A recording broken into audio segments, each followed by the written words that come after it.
10, 9, 8, 7, 6, 5, 4, 3, 2, 1.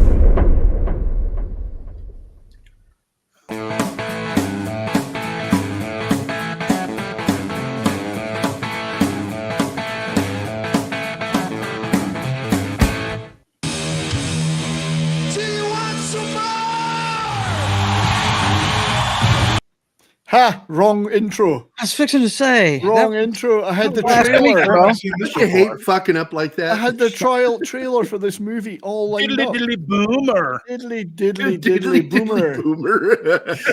What am I? Well, at least the stream hasn't ended as a result. I nearly hit end stream. That would have been a total disaster. Right. So good afternoon, good morning, good evening, good afternoon. I will have to find the correct video that I was going to play because I had the trailer lined up. And I blame subversive We'll forces. just pretend none of this happened, Brian, and we'll just start all over. Blame me. That's what Gary does all the time. I always blame Joe. subversion. Yeah, fuck Joe. There was definitely subversion. That's what happened. Here's the trailer, or a trailer. It's a wee bit of a fuck up, you know. It's a wee bit of a trailer here, so we're going to play that instead. You bastards. You wee bastard. No, I don't know which one it is. Okay, it could be this one. Let's try it. Yeah, that's got to be A it. great classic Yes. comes to the screen. Take thy hand, fair prince. Who said I'm fair? I just love this. To be or not to be? Not to be. Columbia Pictures is proud to present the screen's greatest action hero, I could watch that Jack Slater. Hamlet sequence a million times. It's so Right. good. All right. In fact, I'd love to see the whole movie. Right? The governor gets you, call me. To be or Tina not to Turner be. there. Tina Not Turner. to be. Biggest fan. Yeah, I had the other alternate trailer where he turns to the camera and says, "Oh, we're not ready for this yet," and then he breaks the fourth wall. Than anyone ever dreamed. And that was all of us when we were kids, right? We want to climb in the screen, man. We were certainly throwing dynamite in our cinemas, that's for sure. No, that's the Irish that did that, bro. That's true. That was how true Truer that than was. anyone wants to admit. To a world that's bigger than There's Sharon Stone, there's Robert Patrick. Yeah. Oh man, yeah. and I'll show that better full than clip real. later. You really believe that you're inside a movie, don't you? Yes! The bad guys are in there. I've seen it on screen. Kick-ass Could I music. speak to the drug dealer of the house, please? Have a nice day. I'm going to copyright claim to hell for this.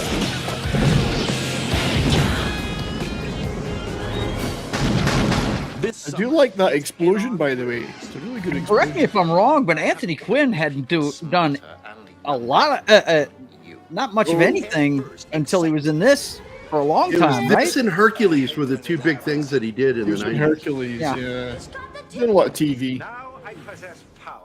Real Well, power. wait a minute. He had a child at 81, so he was busy. Not, necessarily on screen. I hope. The door must still be open. Come on! If I go, how do I get back? And it's coming at you from I'll be both back. sides of the screen. Where am I now? This isn't the movies anymore, Jack. Please be careful. Things were different here. Damn it, that hurt. Arnold Schwarzenegger is Jack Slater. This hero stuff has its limits. And Jack Slater is Everybody down! Now! the last action hero. Oh, I love that right there. Yeah, that Big was cool. ticket for 93. I'll be back. Ha! You did not gonna say that, did you? That's what you always say. That's what you always say. I do? Oh, This good movie's one. so good. So, good morning, good afternoon, good evening, and good golly, Miss Molly. My apologies for the incorrectly uploaded intro, because I must have uploaded last week's instead of this week's. Because I was meant to play the trailer where It's not easy. the I'm picture, so the old. picture opens out and then Arnie's there with the gun, and he turns to the camera and says, "Oh, you're not ready for this yet." So he kind of breaks the fourth wall. It's just a little teaser. Well, I screwed that up. So, but welcome everybody. In return, you get the full trailer instead. Now play your outro credits and the show's over. Probably that's the next. All right, it's been great, guys. See you later. Thanks, guys. That's right. This stream is over. Well, good. Yes, good afternoon, everyone. We're here to have some fun today, to celebrate a fun movie, a very overlooked movie, I think. Although I know there are some dissenters who think it's crap, but I think it's wonderful. I think there's far more of us that love it, dude. Yeah, there are. This is the fantasy action parody comedy to end all fiction, all those words I just said. And Arnold poking fun at himself. It did. Yes. And to me, it was released in 1993, but it put the full stop at the end of 80s action movies. It was kind of like a line drawn under them. And who directed it? John McTiernan. John McTiernan, man. The killer. Yeah, man. So, Predator. So many good movies. Yeah, so we're here to Hunt for celebrate October. That's Hunt my for favorite one he ever did. Oof, love that Hunt movie. for Red October, yes. Almost everything that man Yeah, touched. some things don't react well. Die Hard's not bad either, guys. You know, I mean. So yeah, I love this Did he do movie. Die Hard? Yes, he did. I've always loved this movie, and I think it needs more love. Don't you guys? Doesn't it need more Yeah, love? it does. I mean, a lot of it's very underrated, if you ask me. It's a lot of fun. And That was me as a kid, man. I wanted to climb into the damn screen. And this one was special for me in that it's one of the action movies from that period that I remember growing up with. Yeah, it's well, this is it. And for me, I mean, I was already well into my dotage by the time I watched it. I think I was 30 when this came out. But it was just, I loved it, and I couldn't understand why it wasn't a bigger hit at the time. But for you, it would be like, I don't know, it'd be like watching the 80s action movies. It was like in that lineage because it was parodying them. Well, yeah, but I was too young to understand that, so I just saw it was awesome. And then a kid got to be in the movie, so like that was...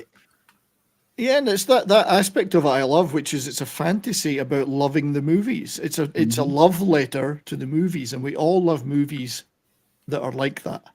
Yeah, many over the years that are love letters to cinema. This is one of them. It just happens to be a love letter to 80s action cinema. Yep. Yeah. And like we talked about before the show, it came 10 years too early. I think that it had done better in the 2000s to the 2010s. Yeah, I think so. Yeah, absolutely. I think it was too ahead of its time in that respect because this stuff was so fresh. The nostalgia for it hadn't built up yet. Well, yeah, because I mean, the greatest action movie ever made, Terminator 2, only happened 2 years before this. Yep. So it's not like, you know, like you say, if it came out in 2010 or 2015, it would be like, hey guys, remember when action movies were fucking awesome? Let's do that. Right. And then Arnie has talked over the years about he'd love to do a sequel, but it's never going to happen now, I don't think. There's He's too old. But I don't think this movie did well. Unless he owns a theater or something like that, you know what I mean? Like he's a theater owner, and then he goes and gets an old. He has the ticket. Yeah, he has the ticket. He opens an old movie theater, and like he befriends some kid or whatever. But you got to do it weird so it's not creepy. You know or if it's a baton handover to another action star. Mm-hmm. Yeah, there's a lot of things could be done with it. I mean, it's like if he played King Conan and as an old man, as it's meant to. King Conan's meant to be. Yeah. Well, I just remembered something though, Brian. He sort of did something like that in The Rundown with The Rock. Yep. Because he has his cameo and he says, "Good luck." In other words, to The Rock with being the new action star. Mm-hmm. Yeah. So anyway, before we proceed, I would like to say a great big hello to everyone on the panel, including our wonderful guest Gary, and the wonderful Pope, and the wonderful Joe, and the wonderful Dustin. How are you all? Yeah, fuck those guys. Wonderful, thank you. I'm doing better than Korean Dustin. love. I'll give you the Korean love symbol. There you go. Good. Yeah, good to see you all, guys. Gary, before we get truly underway, just I am a contributor to your Vindicated project that's underway right now. It's a wee bit of a vindicated. Yeah. Can you tell us a little bit about You feel that? vindicated? I do. I feel violated. You feel violated? So tell us a little bit about that before we proceed with today's proceedings. Oh, screw it! I'll tell you what. I'll show the trailer. Meet the Seattle Vigilante. Like so many comic heroes, this warrior hides his identity. But his identity isn't the only secret he has to keep. After grievous wounds received during combat, Tier 1 operator John Russell begins to recover and comes to terms with his new reality of being an amputee. And as he learns how to use his new prosthetic limb, he finds himself caught up in the bureaucratic red tape that too many wounded veterans experience, the exhausting medboard process. Out of sheer frustration, John takes it out on the criminal scum of the city. But when reality kicks in, John realizes he started something that's having an impact on the greater world around him, and thus has to reevaluate his motives. And moreover, just how far is John willing to go to finish this war he's declared against the criminals in Seattle? And will he even survive?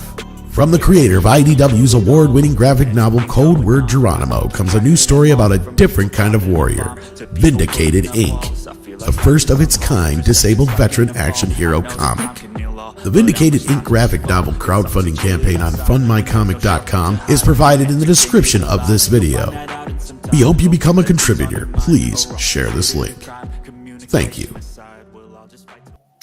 There we go. Vindicated Inc. from Gary, our great friend Gary. God, that narrator's great. We should get him on the show. He is. I've tried. Well, he has been on the show. I know. But, so this is the first novel about a man with a prosthetic penis. Is that what I got from that? Yeah. We refer to it as his third leg. No, I'm just Tripod. kidding. I'm just kidding. I have supported it. I urge everybody out there. D-Bud's posted the links to go support that. We've got to support our people in our community that are doing stuff, and I look forward to it. We actually hit a milestone. We're at 60 contributors as of this morning, and let's see. I was the first one. Yeah, let's see. And we're not almost at 4,000. Oh, I was going to say, can I be number 69? So, yeah. So I just should point out to the audience that Gary is not sponsoring today's show here, but Gary, $10 is $10. $10 is $10. Mm-hmm. $10 gets you a digital copy of the book when it's finished. But if you do 15, you get a thank you in the back of the book, and if you do 25, you get a hard copy of the book. And we all want a hard one. That's true. How much do we get? How much do we have to pay to get a hard U in us? Less than I'll do that for free. Hard Uranus? Did you say there, Dustin? Normally, I have to pay for that. So Right? no, if you have to ask, you can't afford it. Hey, Gary, did you see the private chat? How many times have you fantasized about John sliding his legs, stumping into your butt? Oh my God. Oh, jeez. So as Shinotsky said, Gary never paid me for that drill of the cheap bastard. I could believe that. Actually, I have to go in and fix that artwork because I have that as an above the knee amputation. He actually has a below the knee amputation, so you'd be able to see part of his calf. But it's a very ultra realistic graphic novel, and it's violent, but it's not grotesquely violent. It's not gratuitously violent. The violence is just real. It's brutal, but it's there. It's got a lot of humor in it, dark humor, very gallows humor. But with dark humor. And he's not Batman. He's not Batman, and he's not the Punisher. Well, he can't be Batman because he's not dead. His parents. Oh, man. His parents weren't murdered in front of him. But he's a guy with a broken. He's broken because one, he suffers from PTSD, as him and two of his partners that he works with are all disabled vets, and part of his secret is that he's doing all of this combat and fighting these bad guys while wearing a prosthetic leg. And they have no idea. And in real life, he's designed to look like Kurt Yeager from Sons of Anarchy because he's a friend of mine. And several actors signed their likeness agreements to allow me to put them in the book. But Nice. this book it's just got so much cool shit in it. It's my love song to every warrior who left a piece of themselves on the battlefield or brought a piece of the battlefield back home with them. Nice. And it's just oh my God. When John Del Vecchio, New York Times bestselling author, wrote The 13th Valley, which is considered the greatest Vietnam War novel ever written, he read it and he says that scene with the two little girls when he rescues them just was a sandbag to the gut with what he said. And I'm like, yeah, that was what I was trying to do. Well, it's good to hear about it from you, Gary. And as I say, there's several of us on here have already contributed, and we're looking forward to getting it very much. So the links have been in the chat. Everybody go there, check it out. I just started on the action scene where he's going to. I refer to the scene. It's not, the chapter's not named yet. I haven't figured out the title of the chapter. It'll be funny, but it is GTO versus Harley Davidson motorcycles. Oh yeah. So he basically goes GTO biker bowling. He's gonna go straight up Snowman from Smoking the Bandit on him. Yeah, it's awesome. It's really violent. Well, and to thank you for telling us about it, I got to play you this. To be or not to be? Not to be. Not to be. Not to be. So thanks, Gary. Thank you, man. So no, we'll be talking more about that on future shows as the campaign keeps going. Hello to everyone in the chat on YouTube. Yeah, I saw my girlfriend's here. She is. Well, several of your girlfriends and boyfriends are here, I believe. Monkey's here. Yeah. My girlfriend, Anima Confusa, whom I love deeply. So lots of people are here. I don't want to call them all out by name right now, but we'll try and get to your comments as the show goes on. And hello to everybody over on Rumble that's listening, because I know they are. And I think we're on Twitter too, but I haven't got time to check. So did you have trouble with Rumble today? Because we did. No, it's playing fine. Yeah. Yeah, we didn't stream on Rumble today because it's working fine. Couldn't get it to work for some reason. So let's dive in to talk about this wonderful movie. And there's so much going on in it, so many cameos, so many trivia, so many jokes. We'll never get to all of it, but we'll pick them off as we go through the stills later. We have some images to show first, and then we'll do the movie stills montage. And I've got some clips, so we'll cover everything in time. First of all, some of the stats, just briefly. Columbia Pictures, U.S. General released June 18th, 1993, up against a little movie called Jurassic Park. Gee whiz. Or Your Ass Itch Park, as Gary would have it. Budget of $85, so pretty low budget, $85. It could have been 85 million, which would have been what a return on investment, huh? Yes. And every bit of that money was put into the movie, that $85. Yeah, that's right. Every cent of it is I don't right think up he there. even paid for his cigars. I just have to highlight Shinotsky's.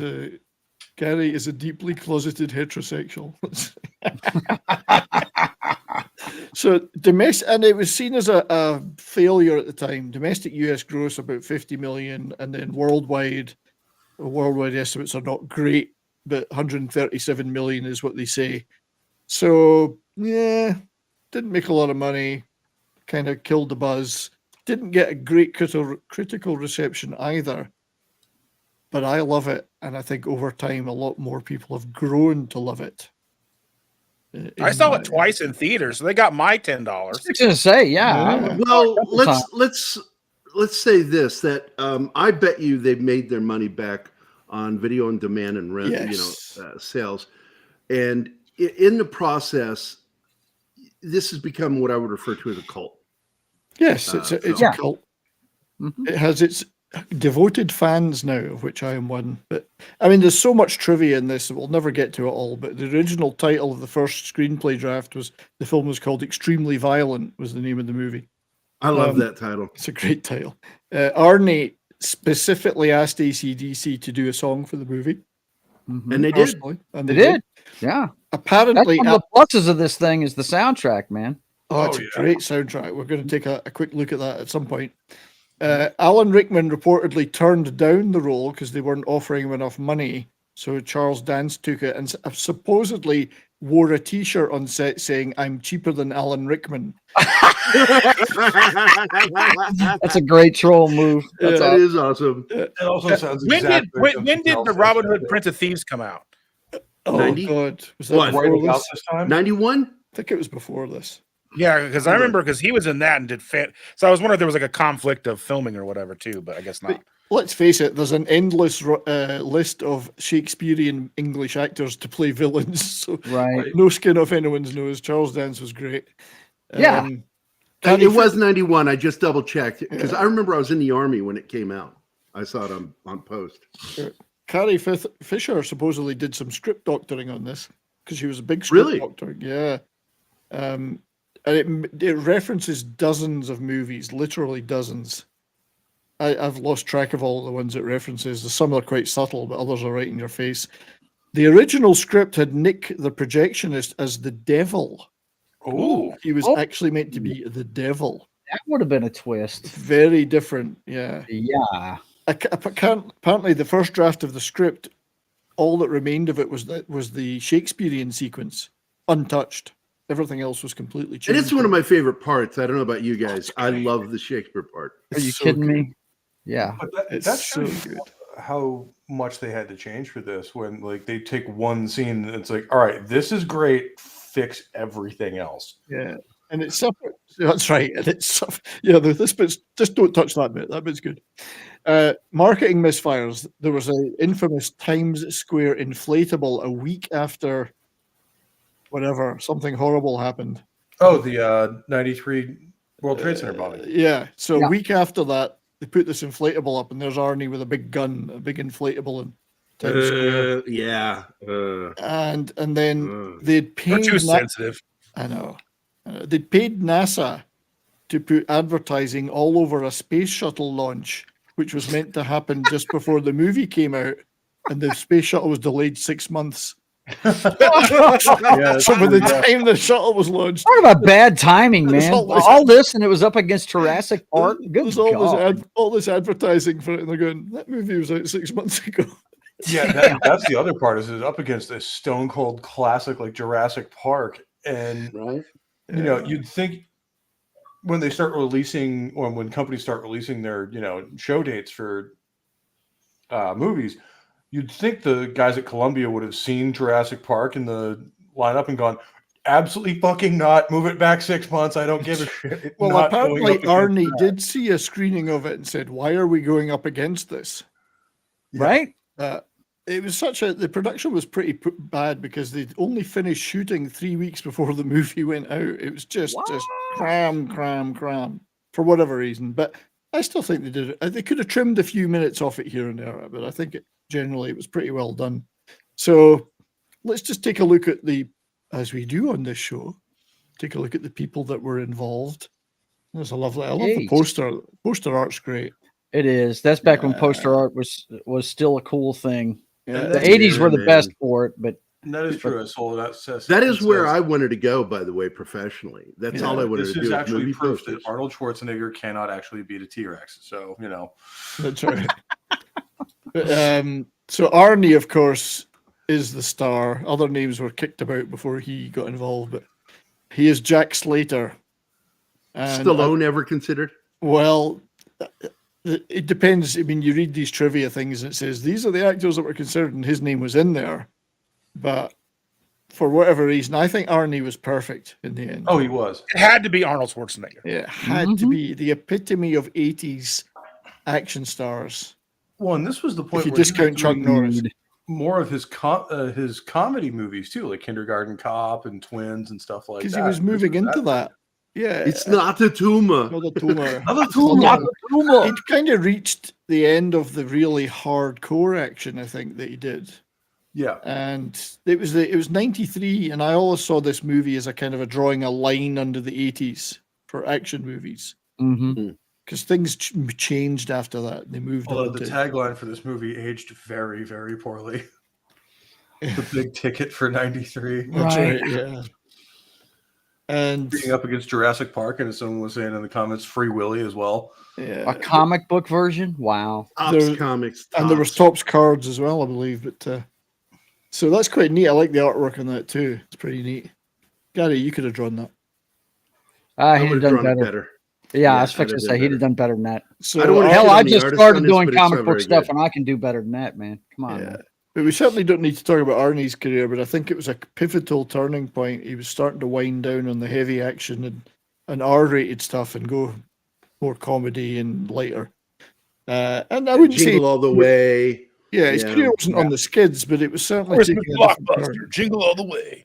He was about to become a Jingle All the Way Kennedy. is an amazing No big deal. No big deal. Yeah, and of course his missus at the time was in this, Maria Shriver. Mhm. So I like He himself RJ is Godzilla. as well. I wonder if his housekeeper's in there too. No, but he's in her. But I mean, This is actually the right period for that to happen too. Yeah. so there he is. And I want this movie. I want the whole. Don't you? Hamlet. Macbeth starring Arnold And I've Schwarzenegger. got to tell you, 300. I've got to tell you a little bit of trivia. Is that's Plowright that plays the teacher that Well, introduces this scene, you've- who is Laurence Olivier's widow. You've jumped ahead of me, but yes, that's true. Because I'm going through the cast one by one. But yes, Joan Plowright, Laurence Olivier's wife, is in the movie as the teacher. But it's funny. Well, we'll get the bit that she says is quite funny. You may know him from the Polaroid advert or whatever in Clash of the Titans. In Clash of the This is Laurence Titans. Olivier. So the kid is played by Austin O'Brien, who I think had been in The Lawnmower Man, which I love as well. It's a great movie before this. And then he's still acting. I'm not sure. Not really. Not for IMDb. Last thing he actually did that didn't have anything to do with Last Action Hero was like 2015, 2013. Okay. But yeah, certainly I remember The Lawnmower Man, which was a pretty good movie back in the day. F. Murray Abraham Yes. plays John Practice, corrupt cop. Oh, You don't spoiler trust alert. him. He's the guy who killed Mozart. Mozart. Yeah, and of course they play bits of Mozart as he's. That's another thing. There's a lot of musical sequences where they play a little bit of the film that's being parodied or talked about. They play a little bit of a tune. Like there's bits of the Terminator music and whatever. But he's famous for playing Salieri in the Magnificent Amadeus, referenced multiple times. Great actor. Oh yeah. Well, there's Arnie with the kid. I love that picture. Hey, is that a stick of dynamite in your hand, or are you just happy to see me? Happy to see me. Frank McRae was Yep, there he Lieutenant is. Decker. Boss. Who Yeah. breaks all the windows every That blows all the windows out when he's chewing his ass. Yeah. He's in a bunch of movies with Stallone. Fist and other movies. And License to Kill. That's of right. He course. is in Fist. He's in Fist, yeah. Yeah. And License to Kill Oh yeah, Yep. there he is. with Timothy Dalton, who I think he's got a cameo in this movie, I think. His greatest line ever though is in 48 Hours when he looks at Eddie Murphy and goes, "F you, convict." Succinct and to the point. Yeah. That's it. So Frank McRae. And then, of course, Charles Dance, who at this point had been in The Golden Child with Eddie Murphy. But Yeah, he played gen- Noopsy. generally just known for British television up to that point. This was his kind of biggest break, I think. Into Great villain. And now, Great of course, he's villain. in. He's lots. great in, my God, he was so good in Golden Child. Yeah. He was good. I love yeah. that movie. But no man can die on a toilet like this man. Oh yeah, on Father's Day. On Father's Day, that's right. He was an alien. That was a 3, of meme course. I made. It shows what's his name, the little actor, the Tyrion Tyrion. Lannister. Yeah. Peter He's Dinklage. crossbow bolt in there, and I wrote on there, "Happy Father's Day." So Charles Dance plays Mr. Benedict, who's magnificent. One of these villains that you love to hate. He's so cool in this. Yeah. He was also in Alien 3, I remembered the other day. Charles He was Dance, the romantic interest for That's Sigourney right. Weaver. which didn't end well for him. But Nope. That'll teach you. Don't Well, you fucking being love that woman? She'll Being a love get you interest killed. for For Ellen Ripley. Ripley is kind of like being a love interest for Charles Bronson in any of the Death Wish movies. Right? I know. Guaranteed. Or Haas on little. I mean, Bonanza. Bonanza, yeah. Any woman that fell in love with Haas died. Yeah, such a reliable actor, though. Such a great actor. Children of Men, not Children of Men, sorry. Childhood's End, the Arthur C. Clarke thing. Childhood's End. Yeah. He was really good in that. I've never seen the film. Is it good? Childhood's End. Yeah, was it a movie or a series? It's a two-parter, I think, series. I don't know if it was HBO or something. I'm gonna have to check it out. It's very good. Yeah, I never made the connection between him and him being in the Lannister thing.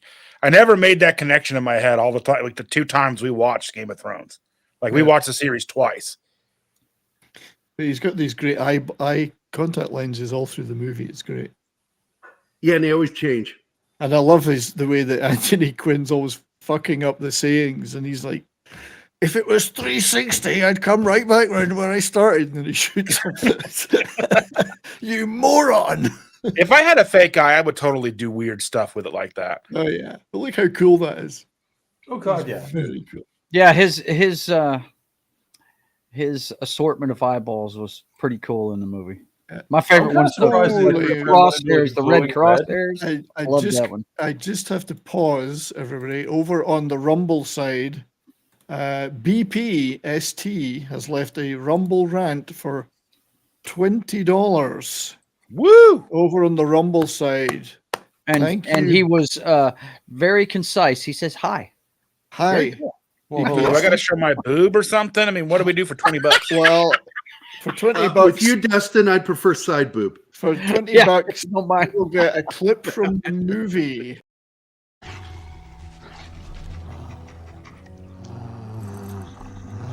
Make no mistake, they are exceptionally well trained.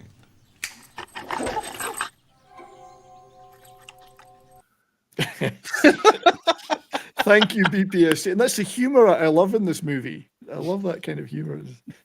Cheers, BPST. Appreciate that. And if you're not paying attention, though, the jokes can slip right by you. Oh yeah.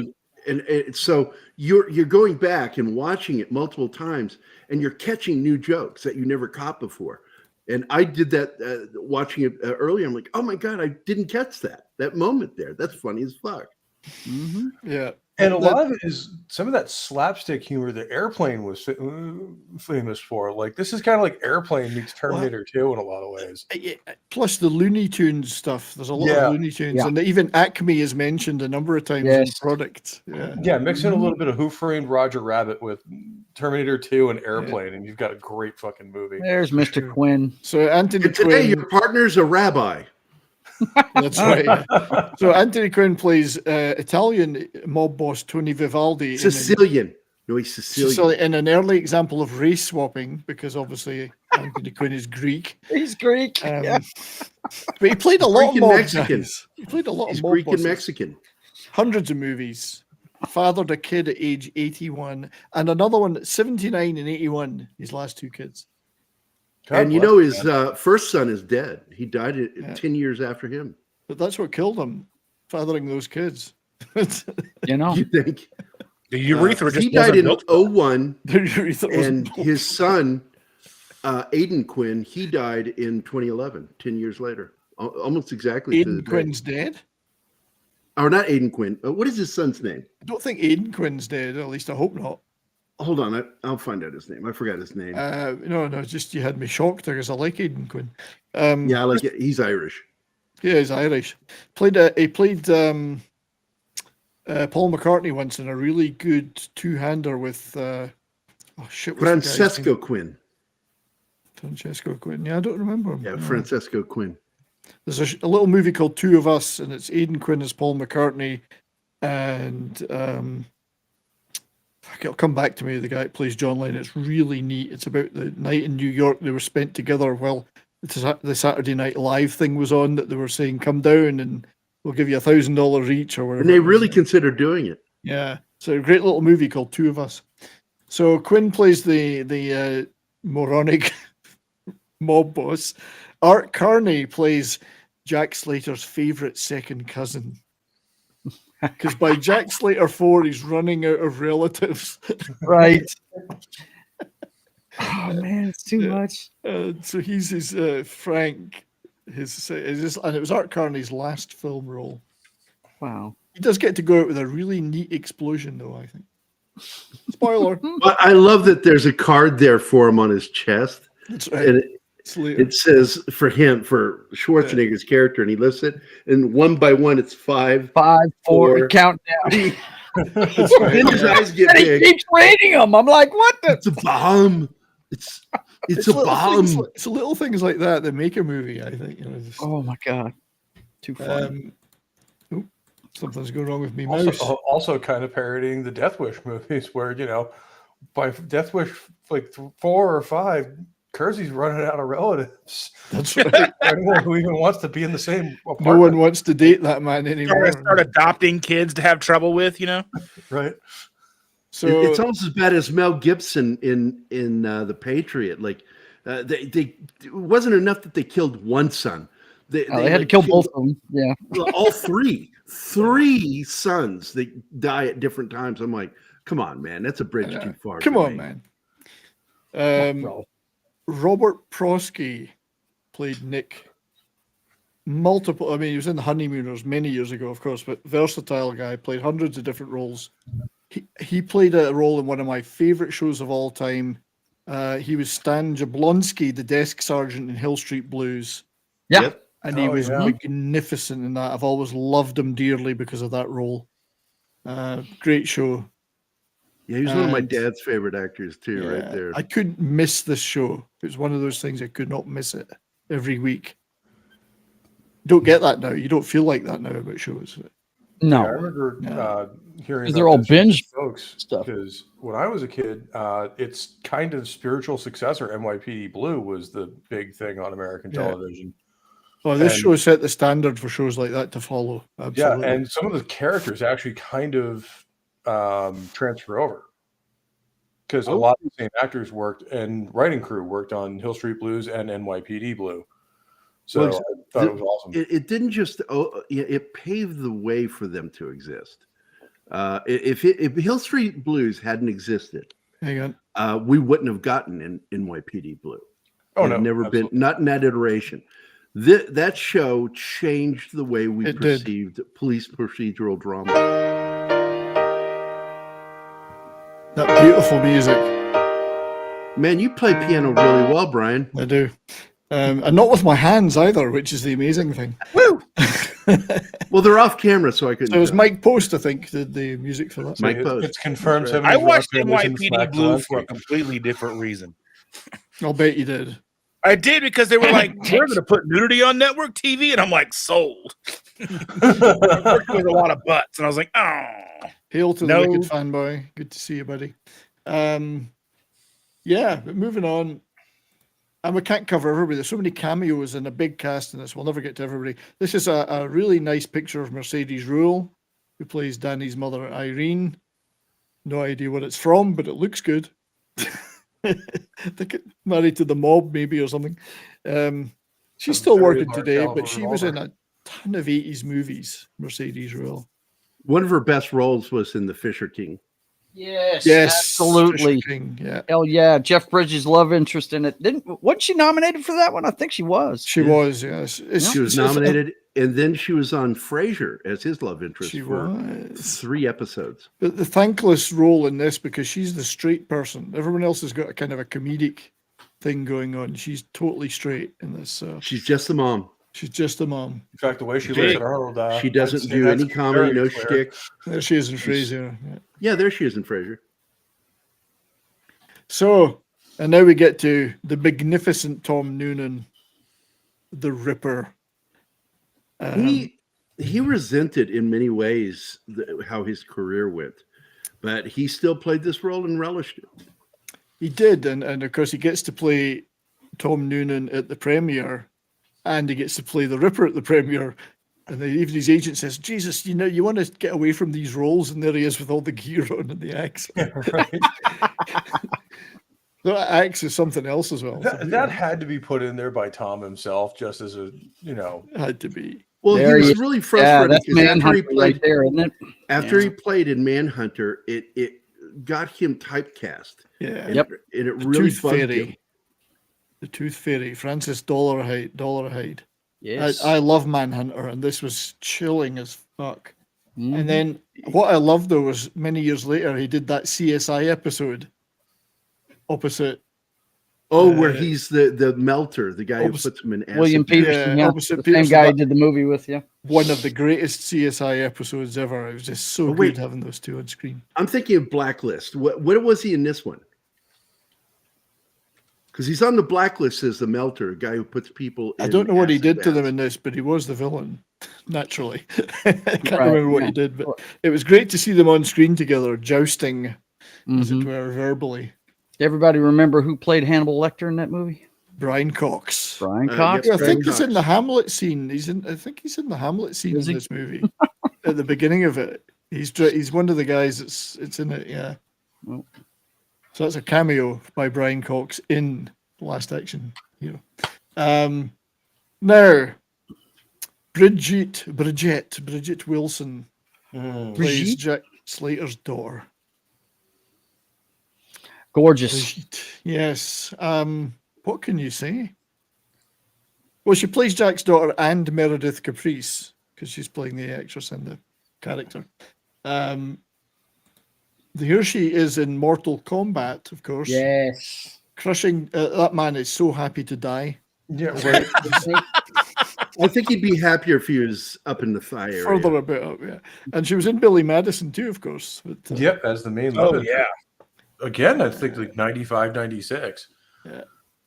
Giggity. All right. She's the eye candy in this one. Although I love the bit where she's screaming because she's being attacked, but she's actually kicking the guy's ass. Right. Shooting them, and she's screaming like screaming with joy. We mentioned him earlier, John McTiernan, the director and co-producer. Another guy that was like at peak of his career, Die Hard, Hunt for Red October. Yeah. He had another good film in the 90s Predator. called The Long Kiss Goodnight. Oh, I love that movie. He was hotter than hot through the 80s and early 90s. But I mean, we got to thank him for such. And I'm not sure what happened to him because he just sort of, his career just. Well, I think the fact this movie didn't make a lot of money, it possibly didn't help, if you know what I mean. But right.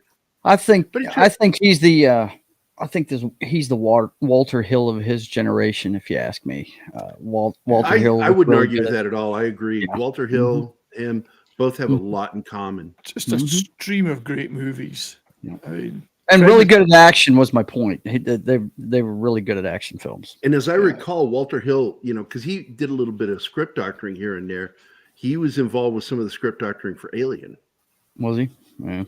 So there was 3 writers on this. Zach Penn and Adam Leff did the original draft, which got radically reworked by Shane Black, and then there was some script doctorings by people like Carrie Fisher. So I guess most of it was Shane Black at the end of the day. Wasn't Fred Decker involved with this too? Yeah, Shane Black's buddy. Adam Leff wrote Biodome. That's why I put this picture up. I think you just like that picture, movie. Bro. I love Biodome. I couldn't stand it. I love it. We got chippies. We got lots of food to eat.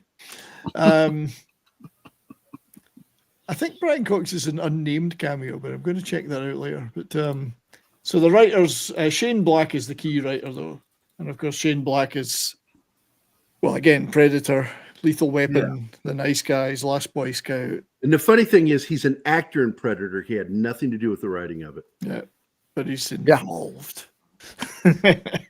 They wanted him to help write it, and he says, "You paid me to be an actor here," and he stuck to his guns on that. But he's one of the greats too.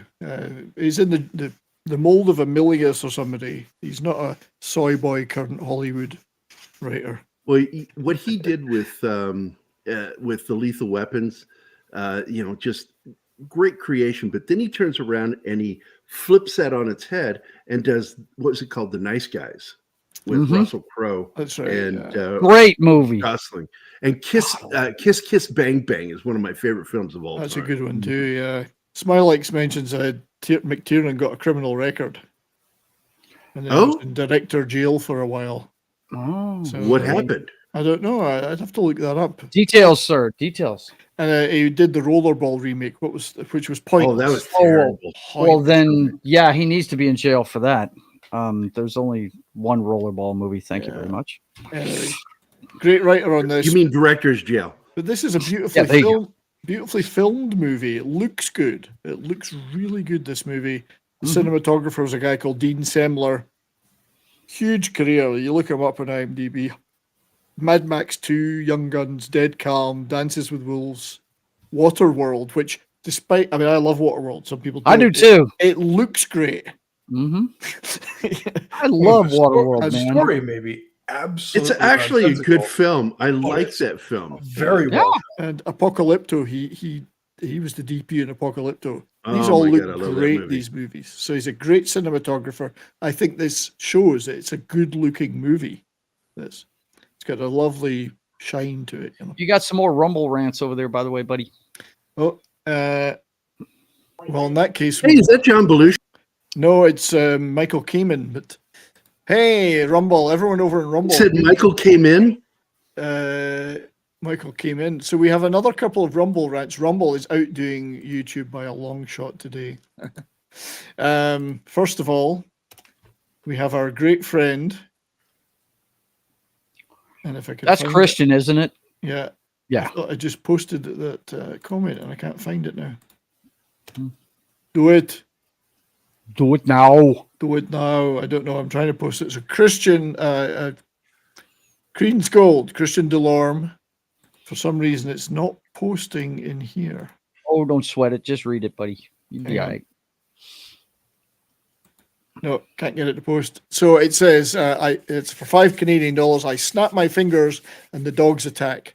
How are you going to snap your fingers after I rip off your thumbs?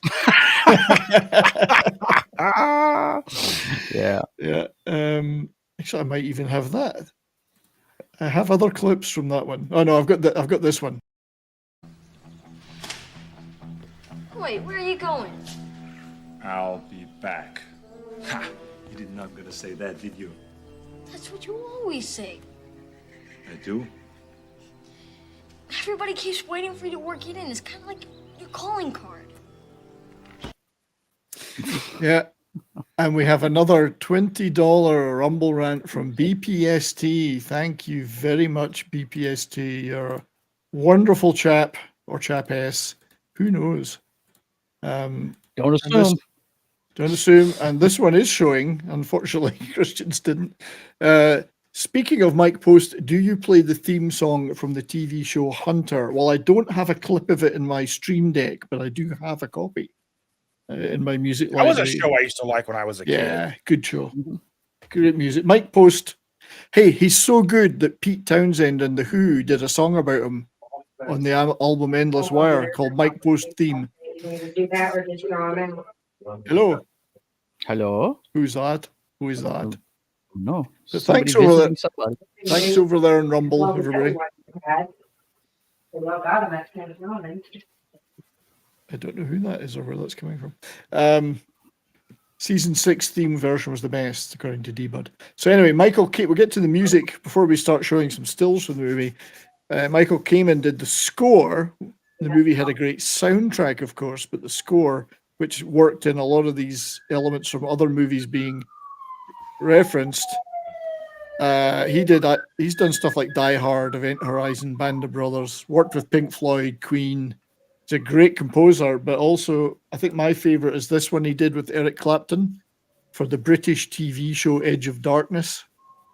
It's killer. It's absolutely beautiful. So It's a really good show. yeah, check out the show, but check out not the American remake, which I think was Mel Gibson was in it. It's a movie, and it's not bad. It's just not the series. The British show is great, and the music is fantastic in it. So I feel like there's a lot of stuff like that where British television did it right, and then due to whatever cultural vagaries existed at the time or still do, they try to transplant it over to America, and it just never quite makes it. Yeah. The Office being the best one, where the British Office I find hilarious. The American one is just cringe to me. yeah, I must I admit, think that was the point, though. I'm a fan of the British one. Yeah. But yeah, the soundtrack, music soundtrack, song soundtrack was brilliant. I mean, it's all pretty much all metal and rock. AC/DC, obviously, with Big Gun. You can tell what year this movie was made in just by who's on the soundtrack. I mean, you have AC/DC, Alice in Chains, Megadeth, Queensryche, still Def Leppard, Anthrax, Aerosmith. Like, come on, Cypress Hill. Pretty. First time I ever heard Megadeth was on that Angry Again song. I loved it. Oh that yeah, was that's great. a good one. So I think it did pretty well because of the music, the soundtrack album. I like it. It's got a lot of kick-ass songs. I think the Megadeth one's only on here. I don't think you can get it anywhere else. I don't believe they ever released it as a single. They should have, but they didn't. And I do want to point out that it's not the first time or only time that Kamen and Eric Clapton worked together, because they also worked together with the Lethal Weapon films. Yes, that's right. And in fact, they worked together with Dave Sanborn and Sting for Lethal Weapon 3. Well, Kamen's worked with so many acts. Yeah. And there's the inflatable you talked about. That's the inflatable, and a week after the thing I just that saw happened. that right when you were leaving the soundtrack. There's another artist on that deserves mentioning is Buckethead. Buckethead, he's amazing live. If you've never seen him live, Yeah, apparently it's the LA Rock and Roll Ensemble featuring Buckethead. I see that. Jack and the Ripper. That's interesting. I never knew that. Even Tesla made their way on there. Tesla's an underrated band, man. Oh yeah. I have a friend who's deeply into Tesla, and I mean in a fan sense, not in a physical sense. But maybe physical. That sounds like it might get unhealthy. Yeah. So that and the movie is chock full of cameos. We can't get to them all, but when we see them in the stills, we're going to go through the stills. We'll see a lot of them. Ian McKellen plays Death, of course. Admittedly, before he was very well known, but he's got some good lines in this one as Death. But yep. You had, as the aforementioned, as Gary said, Joan Plowright, Laurence Olivier's wife at one point. You may remember him from the Polaroid commercials. This is the poet. This is the Sir Laurence Olivier. Anyway, my favorite film with her is a little film from England with Sting and Denholm Elliott called Brimstone and Treacle. Oh God, I love that movie. Yeah. And then they've got the old Robert Patrick. Yep. Yeah. Sharon Stone walking out smoking a cigarette. Yeah. And she's wearing the same outfit. Terminator. Oh yeah, that's great. That one cracked me up. Such a good moment in the movie. He looks for the Schwarzenegger movie. Perfectly recreated blockbuster. Oh, we're going to see some of that in the stills, but I want that blockbuster back. This one, And I want it's this one. especially so cool being from this era, like being a kid in this era. Because I used to go to the video store at least once a week to rent at least a tape or two to watch over the weekend with my folks, and like all of this stuff was still brand new at the time. Yeah. Oh, absolutely. And by the way, I want to point out that I never knew that was actually Tina Turner. I thought that woman just looked like Tina Turner. And she's the mayor. Yeah. The mayor of Bartertown. And the lieutenant governor. And then Danny DeVito voicing the cartoon cat. Who's got a name and I can't remember it now. And he's also, pointing a gun at himself. Oh, you've also got there's a lot I'm not going to get to, but you got Chevy Chase, Jean-Claude Van Damme, MC Hammer, Little Richard. Oh, Little Richard's is prominent. I mean, they do a full interview with him. So great team and great people in this movie. So what we're going to do now is, like we normally do, is we will share some of the stills, and we'll just chat in general about it and whatever we want to talk about. And I've got some more clips to play too. But yeah, I love this movie. Like the comedic aspect of this movie, the way they were able to pull it off, like the action, the well done action scenes, the way that they were able to like what Gary said earlier, that you can watch this movie 10 times and find something new and funny that you didn't notice before, some little quip or joke. And they were able to far as I remember, as a middle school when this came out, but like breaking the fourth wall, I don't think there's been another movie like this until Deadpool came out. I mean, probably was, but I can't think of it. So here's the first it's classic extremely line. meta. It's So we just extremely meta.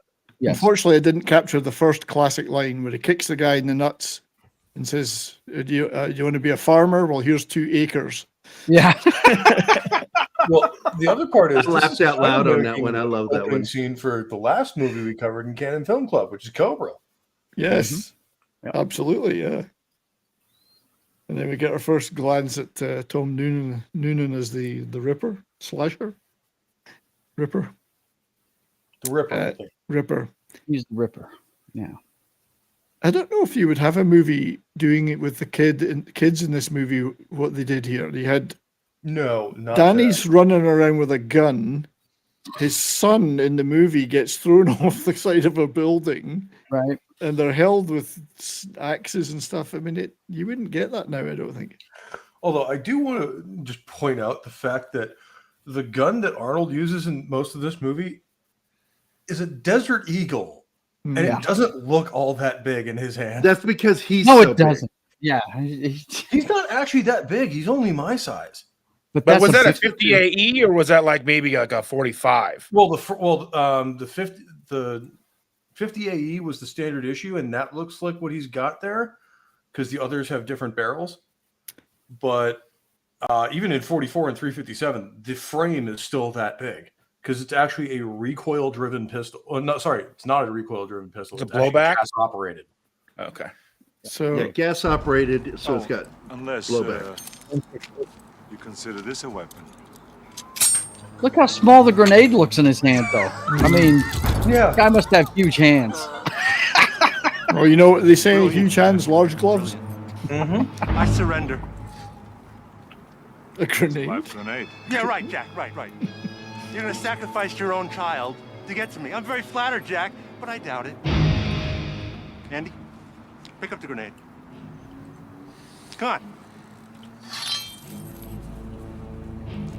I must admit, I had no idea what was going to Show it happen to the me. first time I saw this. Right there.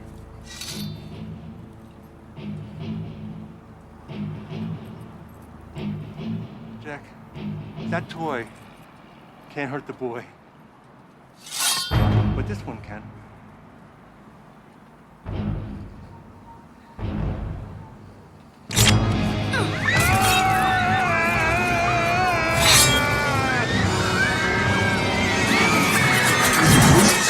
Oh, man.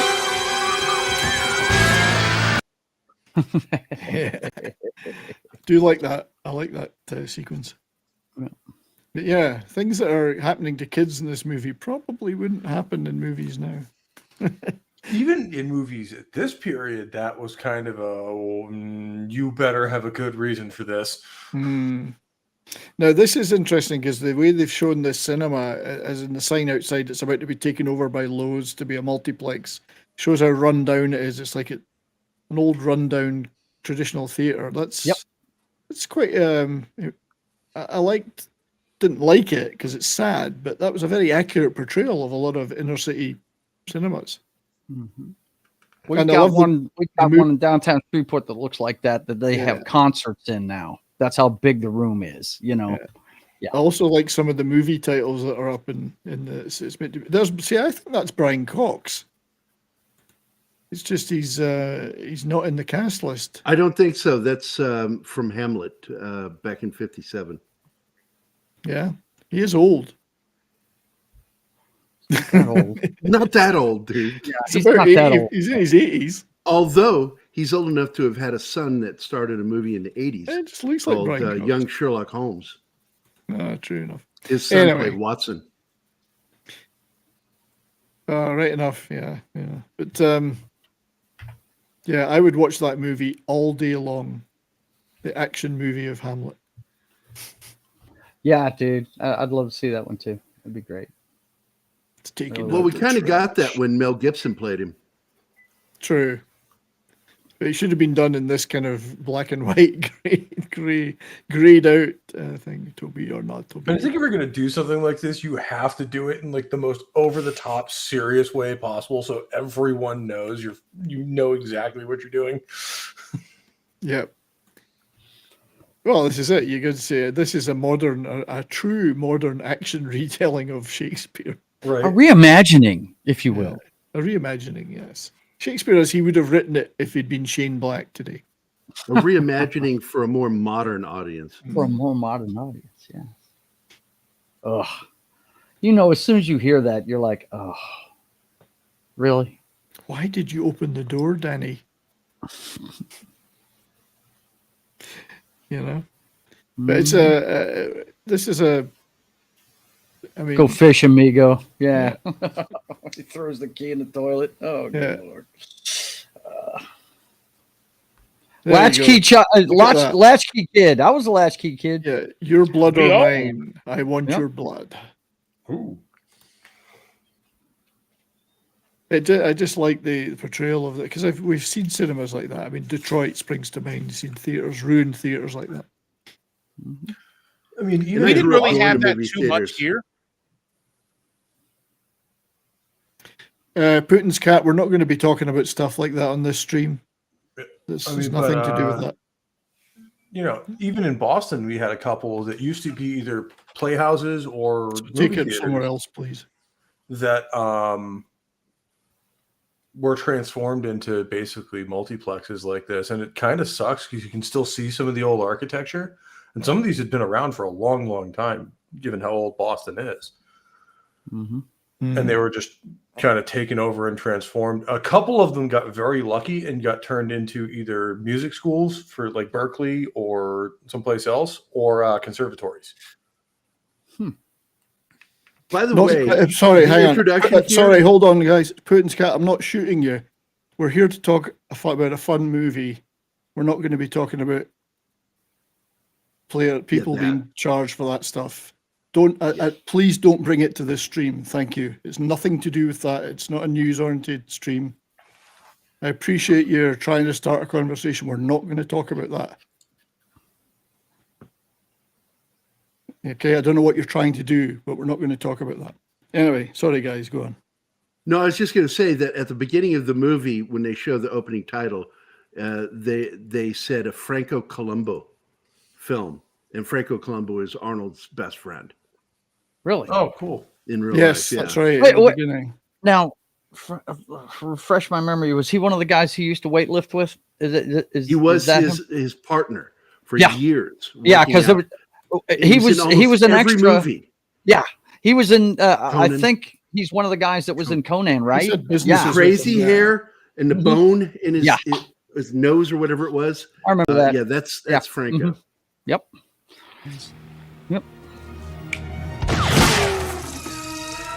The man is a surgeon.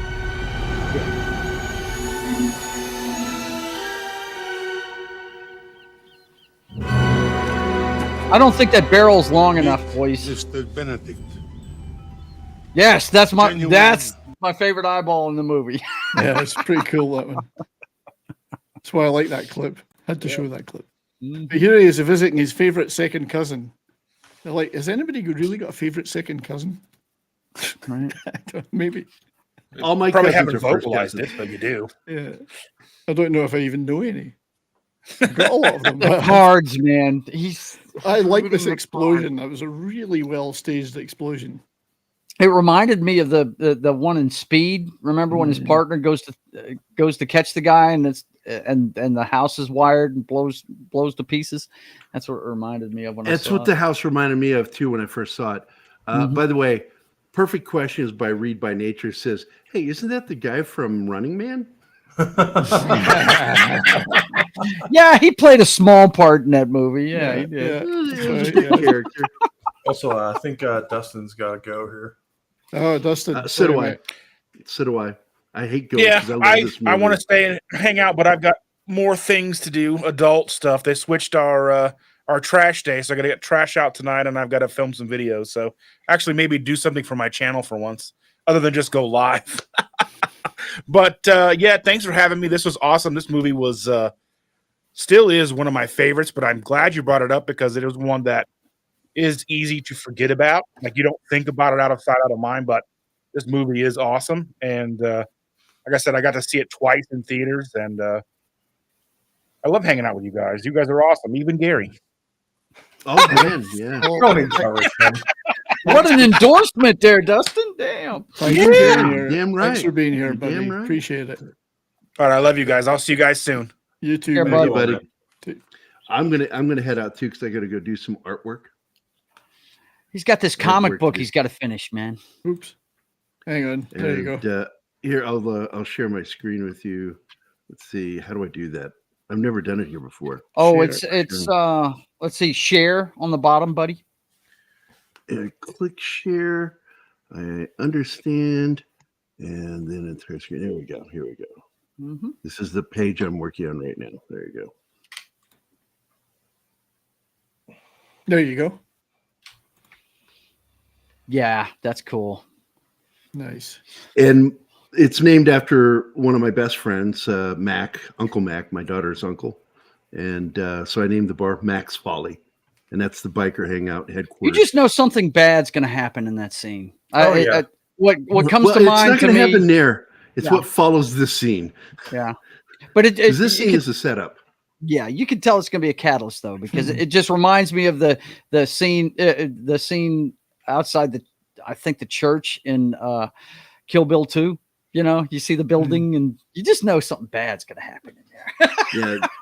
Yeah, there's a conversation taking place in there, and they don't know that they're wired by John and his partner are listening to everything they're saying. He's going to track and follow these guys, and puts what I believe to be the best use of a loading dock. He uses it as a launching ramp. Yeah, that's all I'm going to say for his beautiful GTO. You had my interest, but now you have my attention. It's my favorite muscle car of all time, the GTO. GTO is pretty badass. Yep. It's always been my favorite. Don't get me wrong. I liked all the versions of the Mustangs, coupe, fastback, was the Mach 1, all that stuff.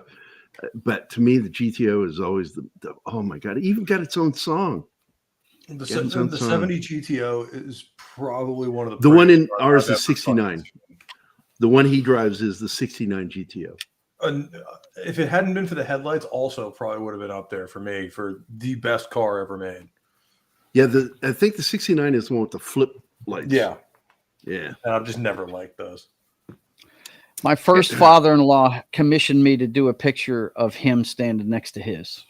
Nice. And I actually inked it. One of the few things that I actually physically inked instead of just penciling it. Yeah. Oh, that's nice, man. 69, Gary. I thought you were a backdoor Gary. Shut up, Tim. That's Tim, by the way. A to M. No, sorry. Anyway, thanks for being here, buddy. I'm sorry you couldn't stay longer, but appreciate you being here at all. Well, I love this movie, dude. I'm so glad you did this tonight. Well, we're not done yet, so there'll be more. All right, I'll catch you guys later. Right. See ya. Take care, Gary. See you, man. Bye. See you. Bye. All right. So back to the first car chase, and Danny through the screen, and he's in the back of the car.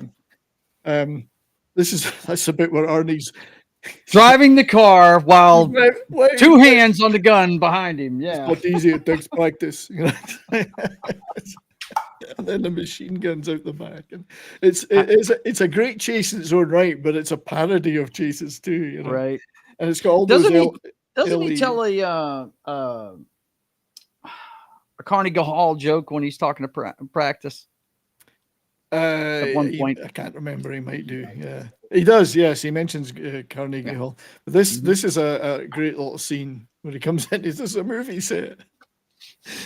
And in fact, they've got to play. We'll have to play that video then, because this is actually one of my favorite scenes for whatever reason.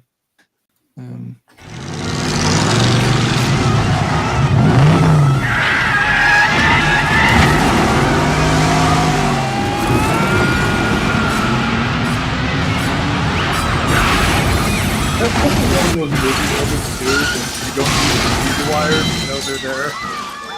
Sorry, mate. That's definitely one of those movie like vehicle exits too. Like you don't need to see the wires to know they're there.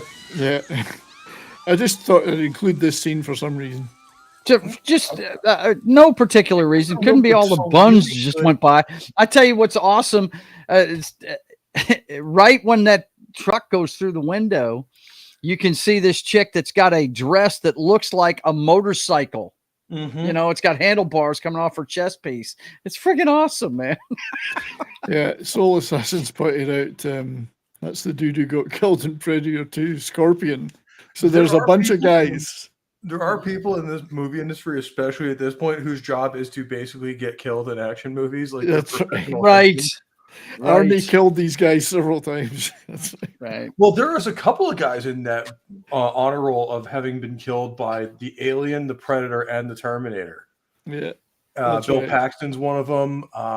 There's another guy who's got the trifecta. Yep. And like they were killed by all three at one point. I did like the way they worked that trope about the ex-wife calling, because you see that in cop movies and action movies. Mm-hmm. Oh, the ex-wife's bugging me for alimony. I love the way they worked it into this, even though you found out later he was paying someone to make those calls to make himself look interesting. Yeah, right. But this police station is just so it's full of people, like women dressed in Blade Runner outfits and all sorts of shit. It's like the Hollywood police station. There's practice. There he is. There he is. Yeah. Mm-hmm. Just people in weird outfits, bikers, hookers, they're all there. And he's always talking about the Cocoa Highway or the Hershey Highway. The Hershey Highway, Cocoa Factory. And I get the flea bath later. That's Danny DeVito. Yeah, the cartoon cat. Lance Henriksen. Yeah. Oh my God. He got killed by a bunch of people. Dude. Yeah. My man, Lieutenant Decker, there, when he blows the windows. Yeah, look, the glass is broken right now. Yeah. From him chewing his head. Look at I'm this actually dude. kind of surprised, given when this came out, they didn't have someone out there doing Deckard from Blade Runner. Right. Well, I wondered why they picked Decker, because it was so close, but not quite. You know, it's like, is Decker a reference to something else? Could be Dekker, Decker. Mm-hmm. It might be. Let's look at these outfits. I mean, look, check out Home Chick. They look like the prototype for Daft Punk. Yeah. There's the line later where he says, "Wow, look at this hot chick." It's outside Blockbuster. He goes, "That's right, it's a movie." He goes, "No, it's California." Yeah, right. It's California. I mean, that differentiation can be hard to make, having lived in SoCal for a couple of years. So the only guy on the planet that spells California with a U. No, this Blockbuster is just the greatest. Yeah, it is. I mean, I would be in there now if all it the existed. neon and all that shit. Yeah, hot chicks working in it. And... Oh my God. This is what Blockbuster Video looked like when I was a kid in the 90s. 555 number. Yeah, I love this. He's telling him about the phone numbers. Everyone's got a 555 number. Which is actually, I think, a legal code in Hollywood. Like, they accidentally gave out somebody's real phone number once, and ever since, like, it's like a California law that every Hollywood movie has to have a 555 area code so that it never happens again. The only time they don't have that is when they want you to call the number because it's a marketing thing. Yes. Which happens. I'll be right back, guys. Yeah. All right. There was I wanted to just flip back because there's I wanted to get back to the start of the Blockbuster piece. Hey, Darius is in the chat. Come on, jump on in here, buddy. Yeah, man. So there was a question here from RG Godzilla 81. Is Last Action Hero deconstruction done right? I actually think you've got a great point. I think it is. It's not truly a parody. I think they're taking the elements and they're making them they're blowing them up a little and making them absurd. So that you see each of those elements, the tropes. So I think it is done right, yeah. And I think that this movie nailed that stuff. A lot of movies try to do it and it's just, it's corny. I don't think this was corny. I think it's one of the most underrated movies of all time, dude. I really do. No, this was as Drinker or Razorfist would put it, the deconstruction era of the 80s action movie. Where like it stopped being a serious thing and that they've done it for real, and now they're basically kind of making fun of it in their own way. But this is done well, where they're parodying it and also basically showing people why they fell in love with action movies to begin with. Yes. Yeah. Rather than absolutely just like, oh, this is stupid, and here's why. Big mistake. That's what you're going to say, right? Big mistake. Yeah. No. Yeah. Of course, he's not going to admit to it, right? Yeah. Right. Yeah. Big Damn mistake. Funny. Yeah. I love the fact that they split this movie into two. After the opening of it, they split it into two parts. One that took place in the movie, and then when he goes to the real world, that part's really good too. That's why I paused it here. Yeah, Pope. That's why I paused it. You see that Star Trek set? I have that Star Trek set right here. Yeah, I had one of those too. I did. Here, I got it. That's a VHS set, right? Yeah. I went, oh, I got that. Yeah. And 2010 is in there too. I own that movie. Yeah. I think most of the movies are legit, except filmed in an actual blockbuster. Oh, it's just they can't make Arnold the star of the Arnold movies, right? Because it's it's a movie. Yeah. There was the running gag between him and Sly, though, in each of their movies. There would be a reference. I think it was Twins, where there's a reference to Rocky 48, and it's the old Sly. No, she's pretty. She wasn't working in Blockbuster near me. No, she wasn't. What's with the girl in the full body latex with the headpiece over there? It's California. We don't ask you questions. On a sunny day, no less. In black. Come on, that woman would melt. I forgot to show this earlier, but we'll show it now.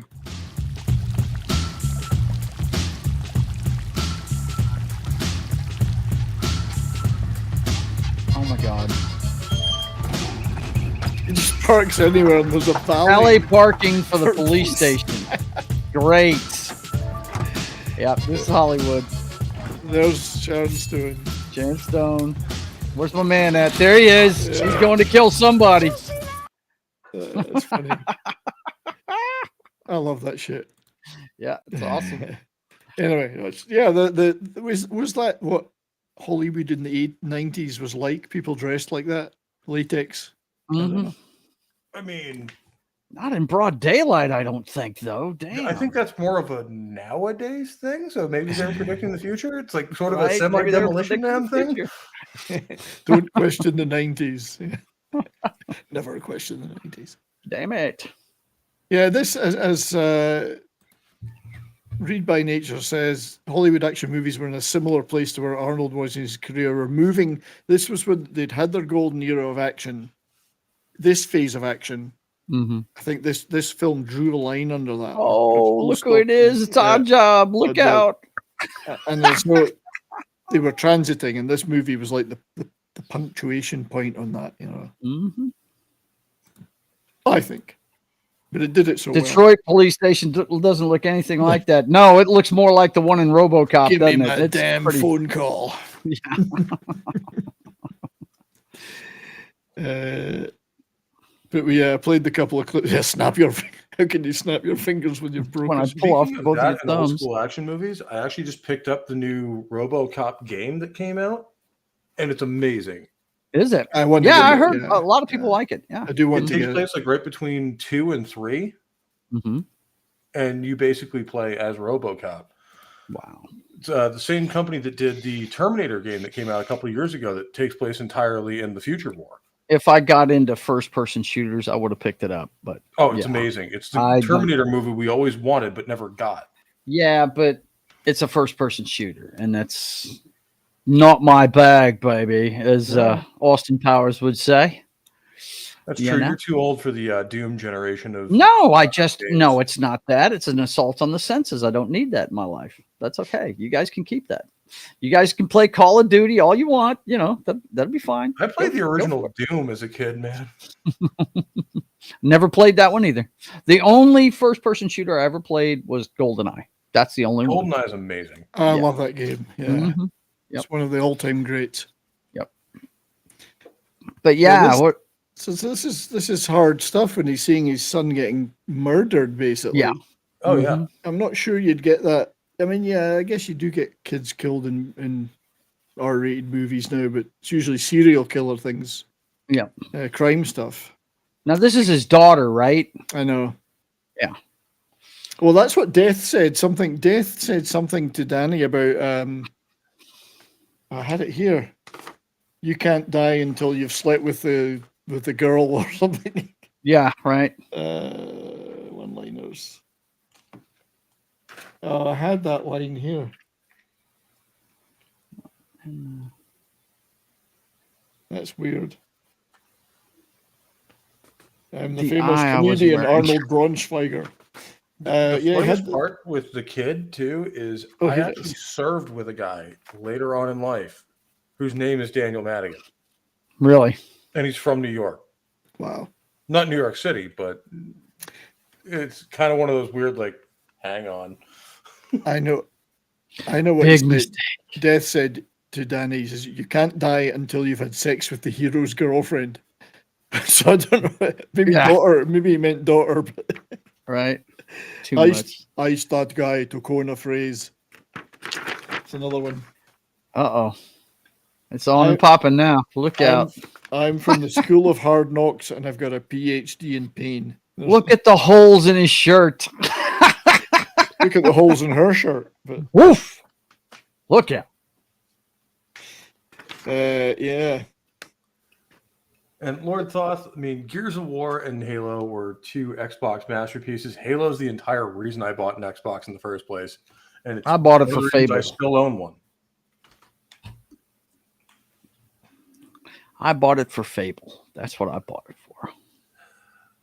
The first two were great. What a massive disappointment the rest of the series turned into. I don't know. The third one wasn't bad. I didn't like the online portions of it. The rest of it was actually pretty solid. Mm-hmm. Yeah, we get to see his collection. Look at that. I just love this. That's awesome. And you know what? Like you said, we never saw him use the 8-ball, did we? I wanted to see him put the 8-ball in, man. I mean, that's a big contact lens. And like somebody said earlier, like if I had a fake eye, I would absolutely do that. They have a bunch of different ones that look really weird. I'm surprised they didn't do one that looked like the Terminator eye from the first one where he loses half his face.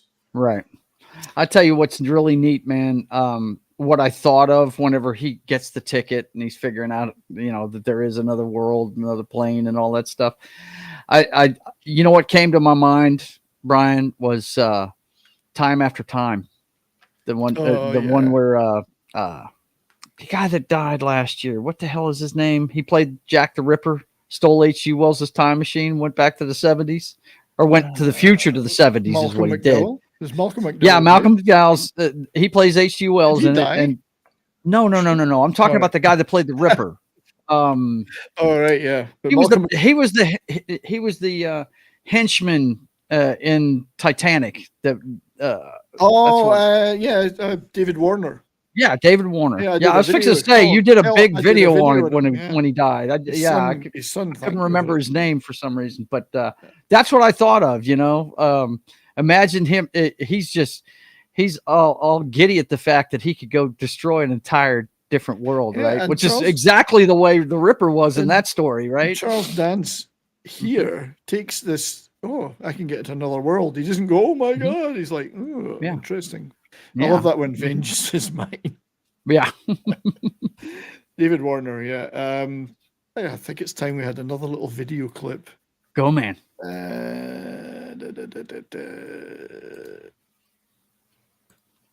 This one.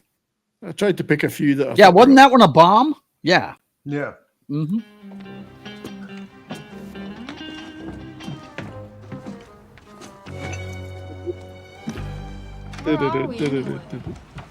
Home. Of course, it's Department 69. Of course it is. This is great. He shoots the closet. Right?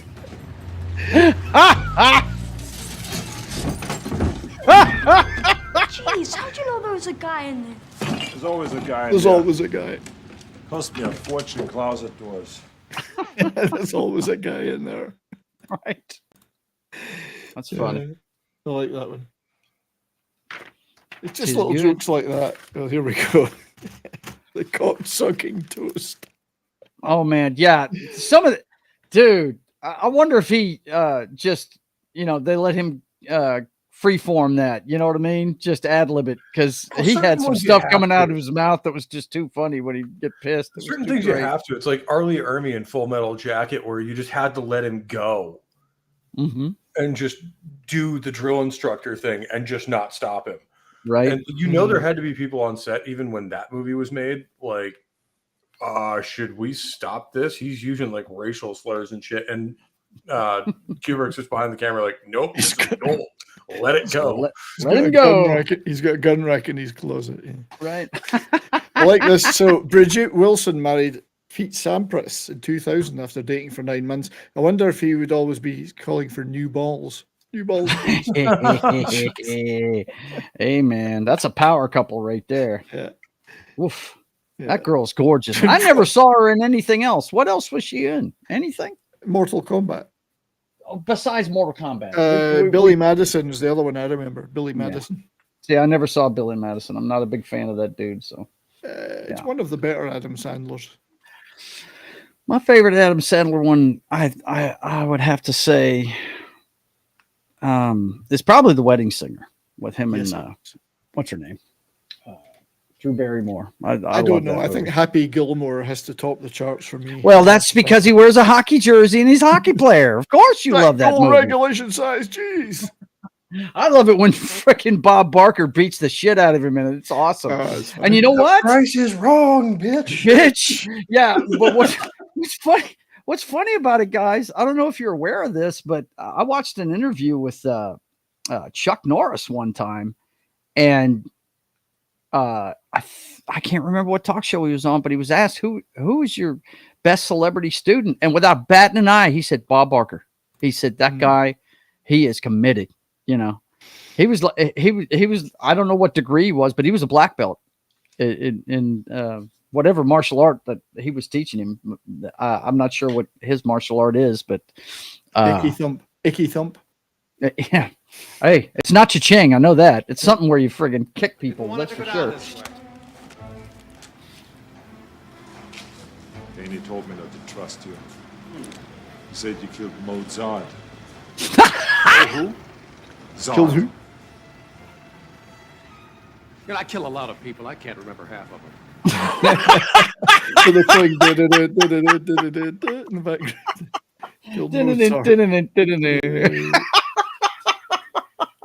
It's fun as an actor. I mean, it must have been fun for everyone. They must have had a ball making the movie. Like, You know they did. Funny. Yeah. They were having a laugh riot. Riffing on something he'd done. Yeah. Oh my God. Yeah, you knew he was the bad guy as well. You could just tell he was dirty. It's just, that's the tropes, you know?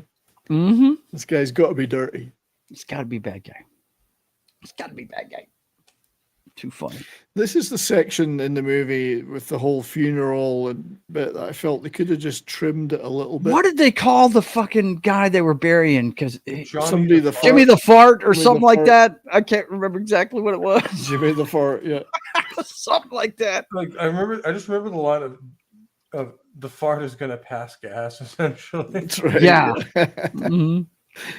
Yeah, just the whole I mean, there's whiskers. What an elaborate plot to kill a bunch of people.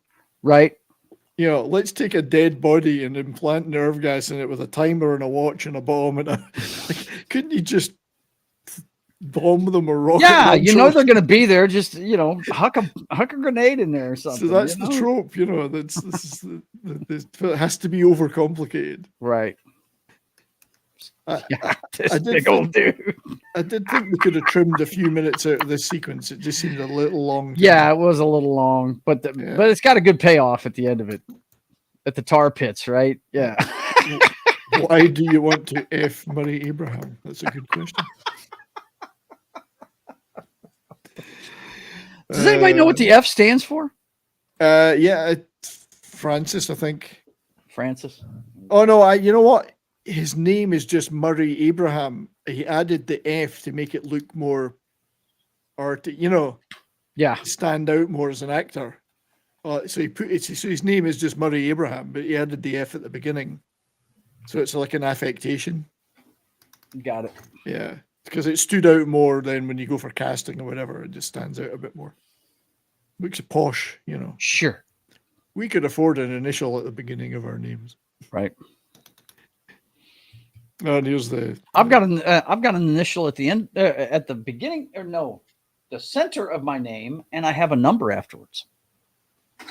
Yeah, his dad, according to Davina, was called Farid Fred Abraham. So maybe it's a like tribute to his dad. Got it. Interesting background. I think like it's Christian Lebanese or something, or Christian Syrian, and so, his parents are quite interesting backgrounds. Yeah. Really? Yeah. But this it's just ludicrous, the whole thing. Yeah, it is. And then the tar pits, the elaborated tar pits, and there's a nod to Jurassic Park because of this. Mm-hmm. The dinosaurs. Yep. It's kind of funny how movies do that. Remember the year that what was it? The year Armageddon and Godzilla came out in the same year. The Godzilla movie that most Godzilla fans think shouldn't be called a Godzilla movie, right? Yeah, because in the opening scene when the meteorites are hitting New York City, there's a guy selling inflatable Godzillas in the street that get killed by a meteor. Yeah. And they both came out that summer. Yeah. There's the other bit where he's in the tar pits and he comes out and he gets a cloth and he wipes himself and it all comes off. That's too funny. I remember that. Yes. You know how hard that would be to get off? You'd have to use degreaser and all kinds of shit. Most people. The kid mentions, tar actually sticks to some people. I actually had that clip, but I don't know what I've done with it. I can't find it. Oh, that's funny. Yeah, that was great. I don't think I've got the. No, I don't have it here now. I did have that clip, but I must have forgotten to file it in the right place. But yeah, it's. Yeah, there he is. He figures out what's up with the ticket. Figured it out, right. Yeah. Well, I love this sequence where the guy's giving him shit, and then he's.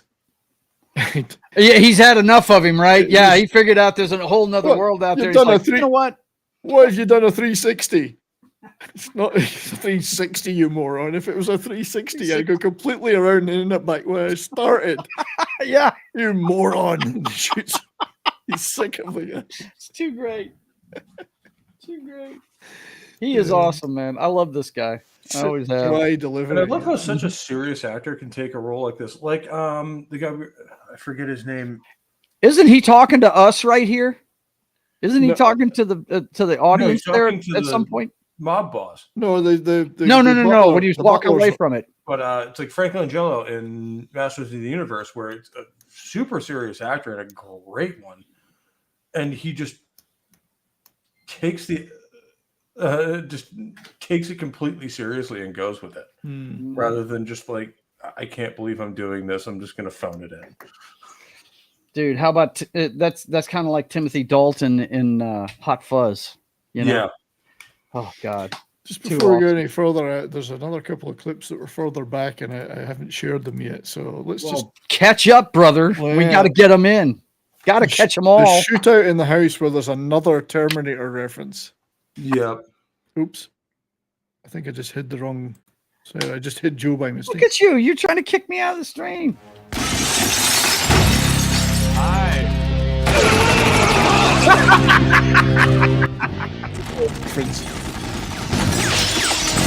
I mean, he's right there and they can't hit him. Stormtrooper like even. This is ludicrous.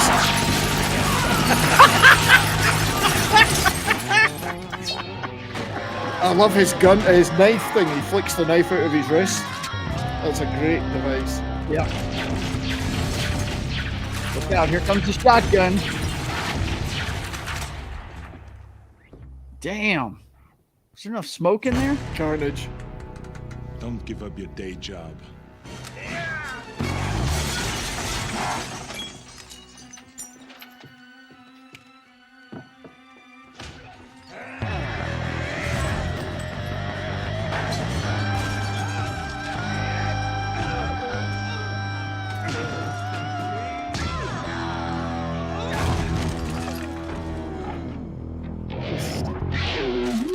Now comes the best bit.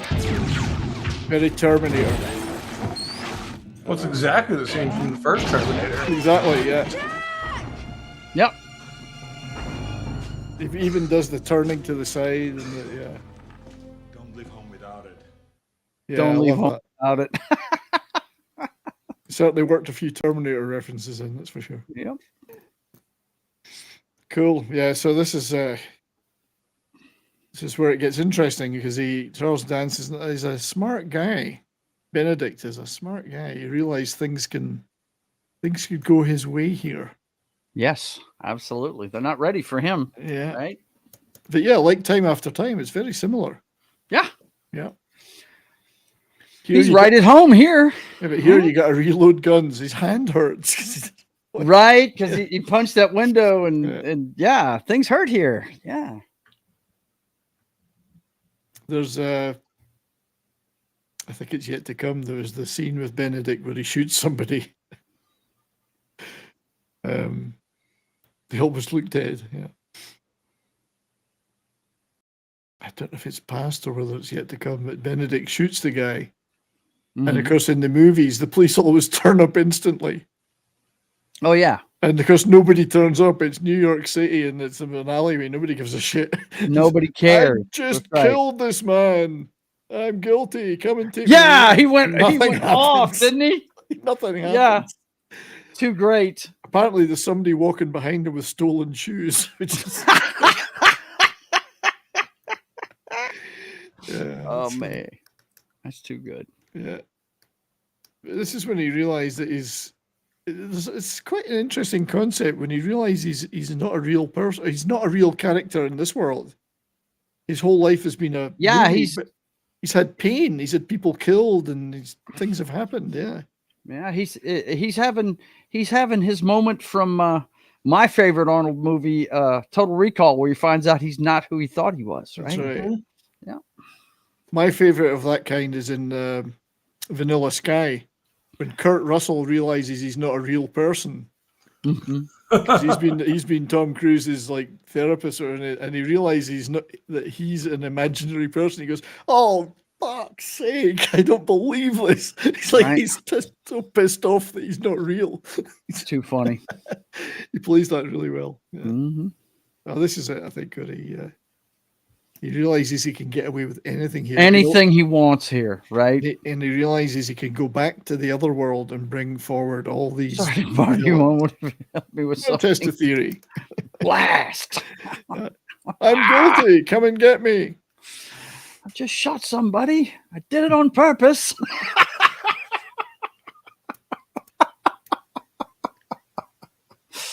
Oh man, that's great. Yep. Yeah, that's if you remember in Time After Time, the Ripper sat there and told him, "I'm right at home here. This I was a century too early." Yeah. You know. Yep. Yeah. It's a pity for the mother that Slater's not real. Right. Yeah. No kidding. Right. How long after this did she? Yeah, she was much younger than she was in. Well, maybe not that long. Let me see when she did Fisher King. I think that might have been a year or two earlier. I might be wrong though. Let's see. Fisher King. Give it to me.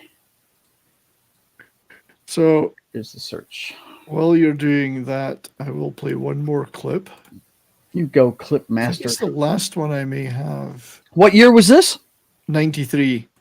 So this is 2 years earlier. You called it. Yeah, I thought it was 91. This is the clip where Danny is still trying to convince Slater that he's in a movie. Say this.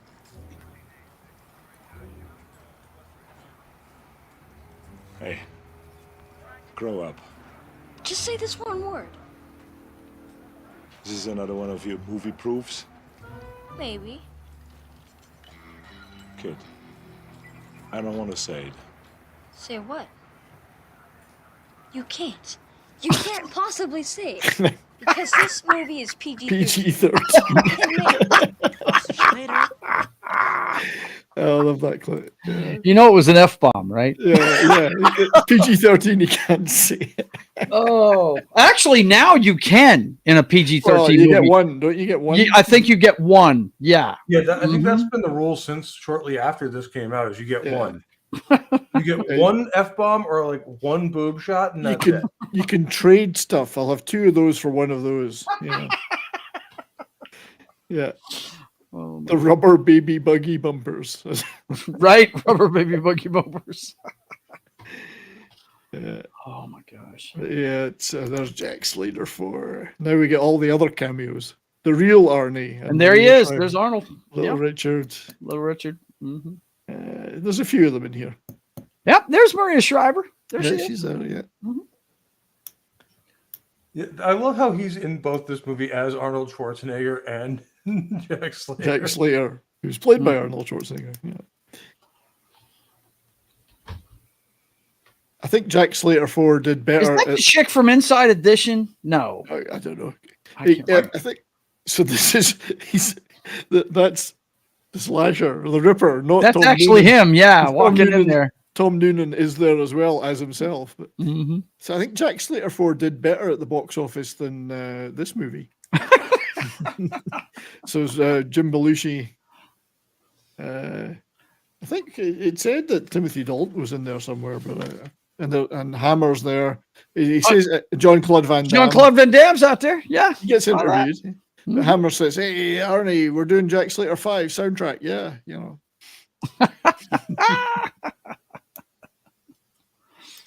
That shit is too good. If you love movies, there's no reason why you don't love this movie. It's a love letter to movies. In Yes, this case, it is. action movies, and the power of cinema. So, dude, I love it. Oh no, love it. I don't really like it.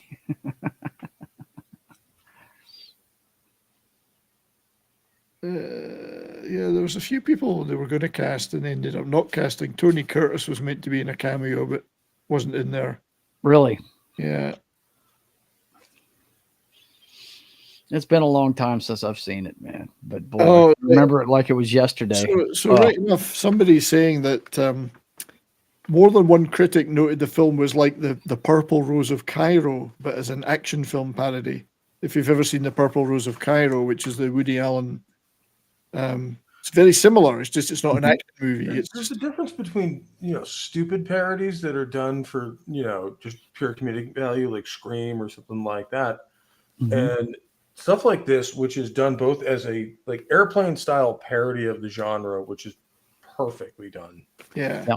And just a love, like you guys say, a love letter to not only action movies from the 80s, but the cinema in general. Yeah, and it's more of a homage than an out and out parody. Yeah, it kind of exaggerates some of the tropes, but not that much because action movies were exaggerated in the first place. I need a hospital. This hero stuff has limits. Yeah. Because what did he say in Terminator 2? I need a vacation. Yeah, I need a vacation. Yeah, he's thinking of all the possibilities. Yeah. Hannibal Lecter, Dracula, King Kong. It would be incredible. The bad guys can win. Yeah. No, because it's still Jack Slater and Arnie. Oh, he forgot to reload. Yeah. Yeah. The kid already clued him in about reloading, right?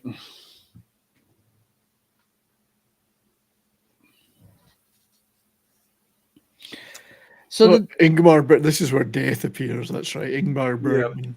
Yeah. Has anybody ever seen any Ingmar Bergman movies? No.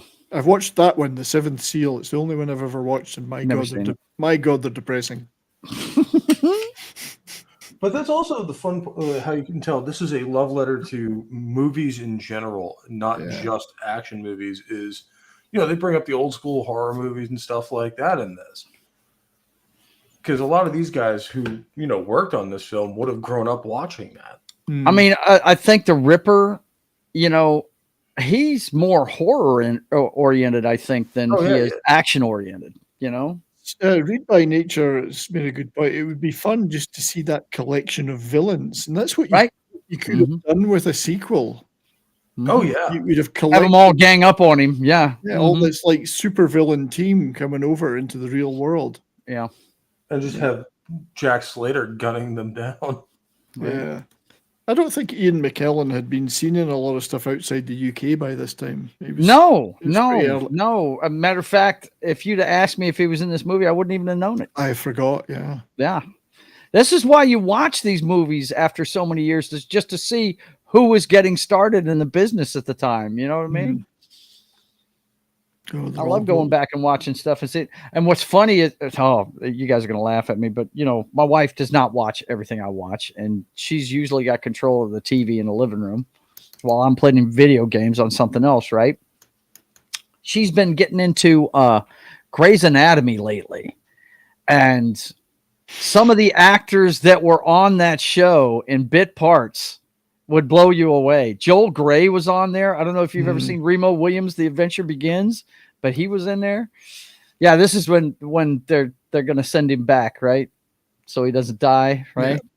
Because of course in the movies everyone gets saved. The hero gets saved. The hero gets saved. There's the cat. Yep. Here comes everybody. Yeah. Yep. But he's got to go back, right? Yeah. So there's actually an alternative ending to this. I watched it. It's on YouTube. It doesn't add anything.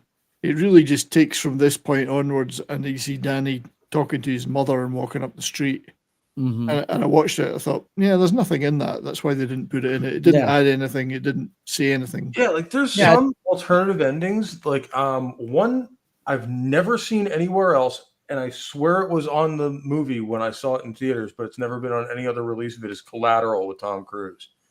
Yeah, could where be. The ending of the movie is his body riding around on the subway for like a whole day and nobody cares. Because that's the story he tells in the beginning. It was beautiful, and I've never seen it anywhere else. Yeah. Could be right, mate. I like that ending. It's better than the one Yeah, absolutely. He waves at us as he's driving up to the sun. Yeah. What a great little movie. It's fantastic, man. It's a lot of fun. Like you said, the cameos are worth that. The cameos and the soundtrack are worth the price of admission alone. That's right. That's him too. Yeah. But we Jim Belushi, obviously. Yep. Yeah. We love movies that are fun, and this is a fun movie. Yeah. Absolutely is, man. That's the thing. Like, movies don't need to be like the most, consistent or intelligent thing you've ever seen. Some of them just need to be fun, and this is one of those. Yeah.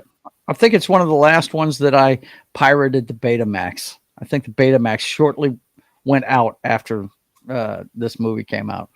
I used to sit there.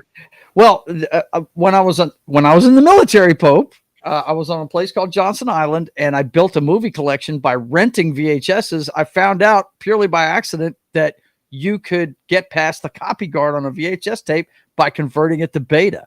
Okay. Move. So I had like 500 movies on beta by the time I left that fucking island. By that time, they were down to 280p resolution. Right? I mean, it was hard. Is there a movie on here? It's fog. Yeah, it's like, for those of you who grew up in the HD era, there were movies that we saw for the first time as re-recorded copies, either off of standard definition TV that we recorded on a VCR, or like Joe said, ripped from the original VHS tape onto a Betamax recording, which we're down to like, it was bad. But we didn't have HD TVs back then. We didn't have all that shit.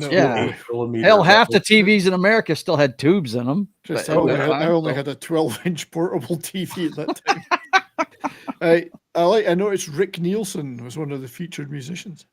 Really?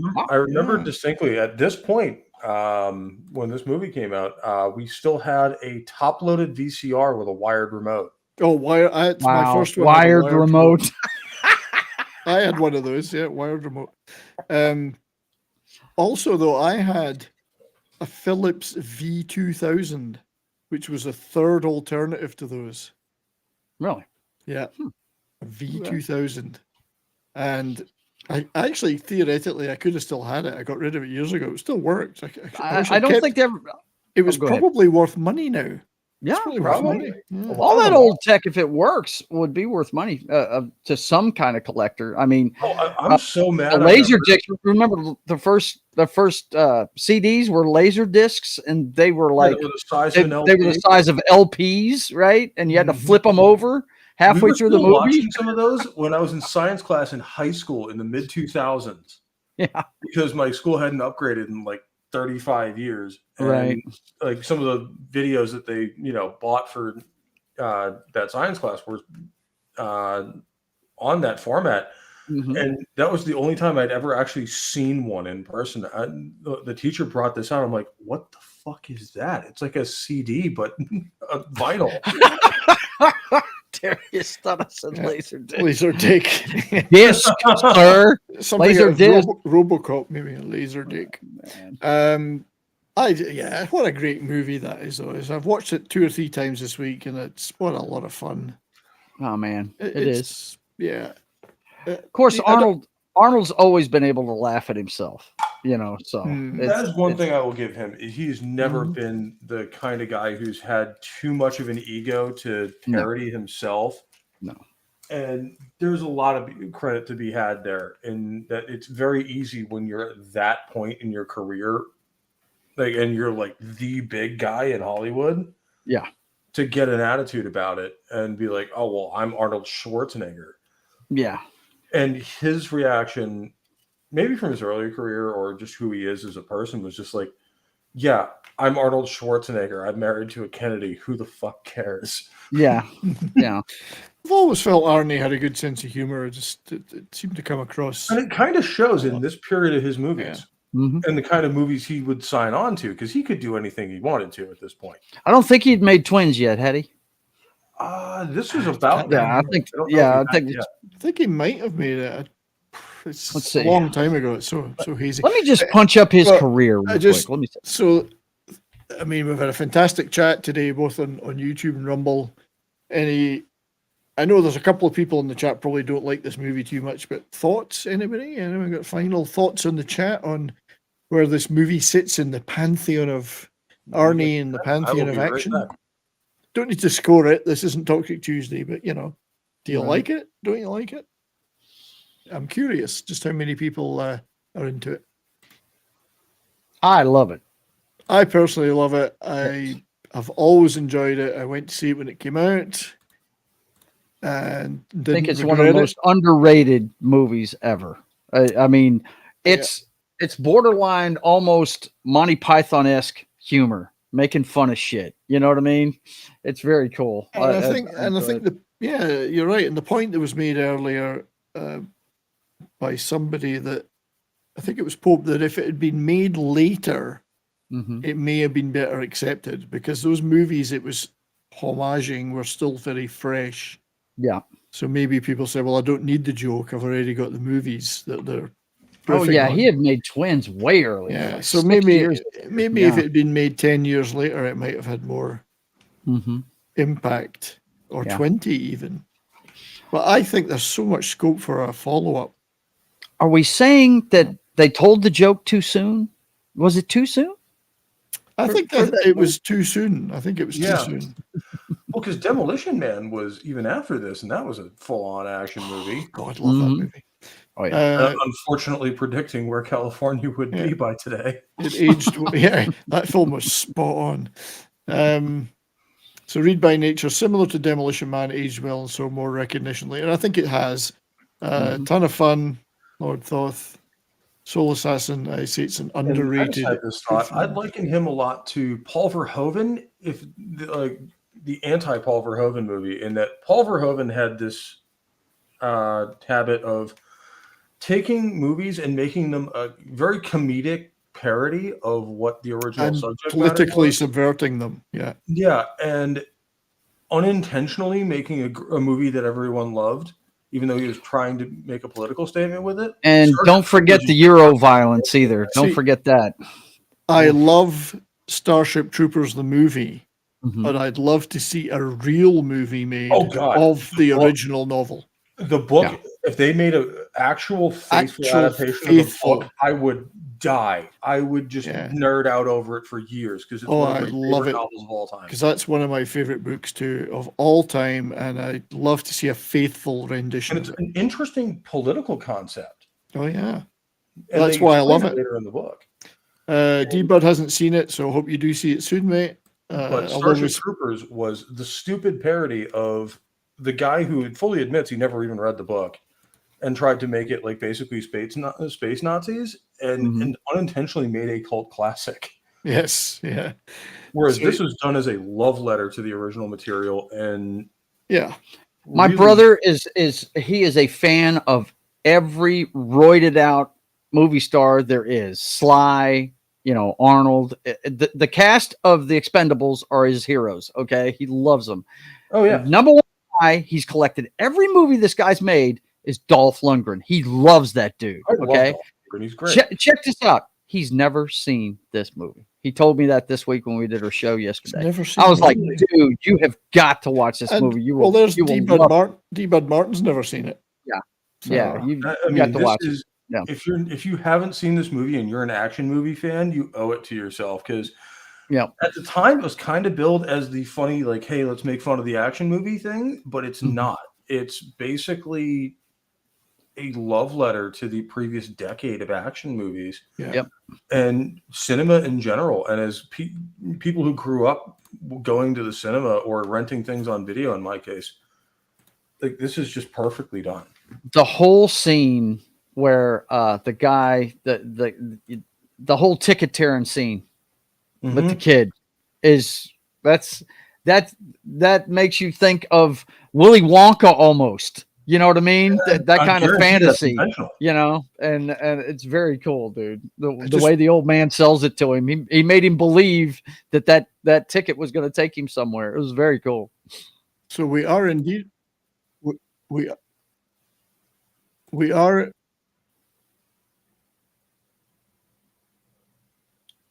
What'd you say? We are indeed going out on Twitter. I just noticed. Okay, cool. I don't know how many You people. got watching. another Rumble rant from Christian over there too. Oh, Christian, my buddy, he's at work. See, if you weren't Yeah. at work, you could be on here. But Right. Let me see if this one will post because your last one didn't. Oh, there it is. Hey, so Creedence Gold, Christian Delorme supporter, $1. You guys are $1. You guys are great company in the background while I work. You know it, Thank man. you for joining us, my friend. We miss you, man. You should have been miss on you. for this one. You'd have loved it. But because you've done that, we're going to have to show something for you. We must show a little clip. We'll go for the old favorite.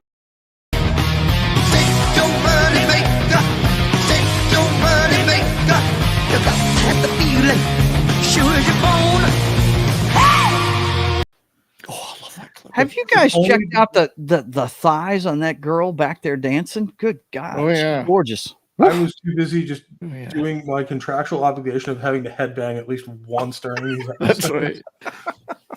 Air Well, guitar. it's probably worth having a second.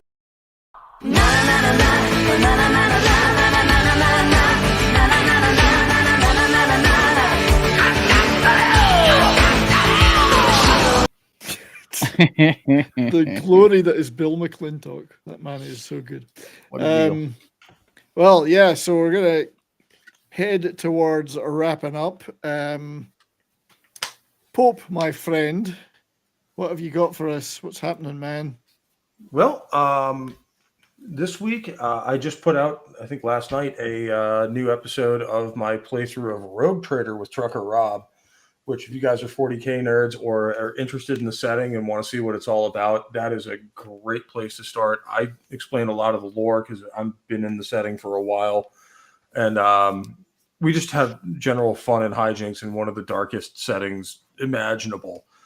And other than that, I think this week I'm going to get in touch with some people on recording new rock and roll religion stuff for Rumble, because YouTube is decided it's tired of my bullshit and doesn't want me to do my actual show on their platform anymore. So, well, screw them. Yes, I know what you mean, mate. But Rumble is the way. And as we've seen today, people are watching on Rumble. Stuff is going on there. I'm almost up to 200 subs on Rumble, so that's working out pretty well. You're making a dent, no doubt. It's pretty good. So there'll be hard to get them over there. It's hard to get them. There will be more Rumble-only stuff coming for my... Because, as Pope said, you can play things. You can play trailers. You can play videos and play songs. So. Hey, look, the closer we get to the election, I'll be doing more stuff on Rumble. And Soul Assassin says it perfectly. No trust YouTube. YouTube is asshole. You keep your erection out of this. We don't want to hear about your erection. Joe, my friend, what you got going on? Oh, not much of nothing, man. You can go to my page. D-Bud Martin's been putting it in the chat. Go by and see my schedule over there. I'm here for you today, buddy. The next time they're going to see me is tomorrow night at 10 p.m. Central Time for a little bit of Wet. If you ever played that game on the PS3, it's Ruby Malone, the hit woman with a samurai sword and 2 6 guns and sliding on her knees, blowing people away in bullet time. Man, it's a lot of fun. Nice. It's a cool game. Come check it out at 10 p.m. Tomorrow night. Oh, no, that wasn't me. I didn't do that, so I don't know what happened there. Oh, likely story. That wasn't me. I didn't do that. So I'm sure it would. Anyway, thanks for being here, brother. Appreciate it. Always. And obviously, thanks to you, Pope, as well, my other brother. And thanks to Dustin and Gary for being here earlier. And that's what I was really hoping our great friend Mad Martigan would make it. But I guess he noticed there were some naked women in this movie. So you know what that does to him? It just sends him right out. Yeah. So. But I would dearly love to thank everybody that's been watching over in Rumble and all those great Rumble rants. Thank you to Creedence, Christian, and BPST for those. Thank you to everybody here on YouTube that's been in the chat. The chat has been on fire, as they say. As always. Love you guys a lot. Davina and D-Bud and Lord Thoth and others have been modding, and I always appreciate that very much. Although we have an extremely well-behaved chat, so that's good. But yeah, all you great people who are out there, thank you for making this and everything else we do on this channel special. I appreciate you all very much. As for me, tonight, later on, I will probably be on Monday Night Meltdown on Comics Division. Tomorrow is on Nick Visor's channel. It's Toxic Tuesday, and we're going to do Action Jackson. Yes, the late great Carl Weathers. Great Carl Weathers. Yes. What a blow that was. A man that we've all admired throughout our lives. Everybody that you want to talk about, an action movie guy that he showed up in a lot of them. He's been in a lot of classics. Yeah, many of our greatest and fondest memories involve Carl Weathers. So that's it. R.I.P. Carl. So tomorrow night. Glorious man. I actually met him a couple of times. He's a very, very nice guy. Yeah. Such a sad loss. And then the rest of the week will unfold as it will. So till then, let's hope my outro video works. Till then, 2 days of prep and I still fuck up the intro. So till then, everybody, keep on rocking, stay well, and do it. Do it now. Do it.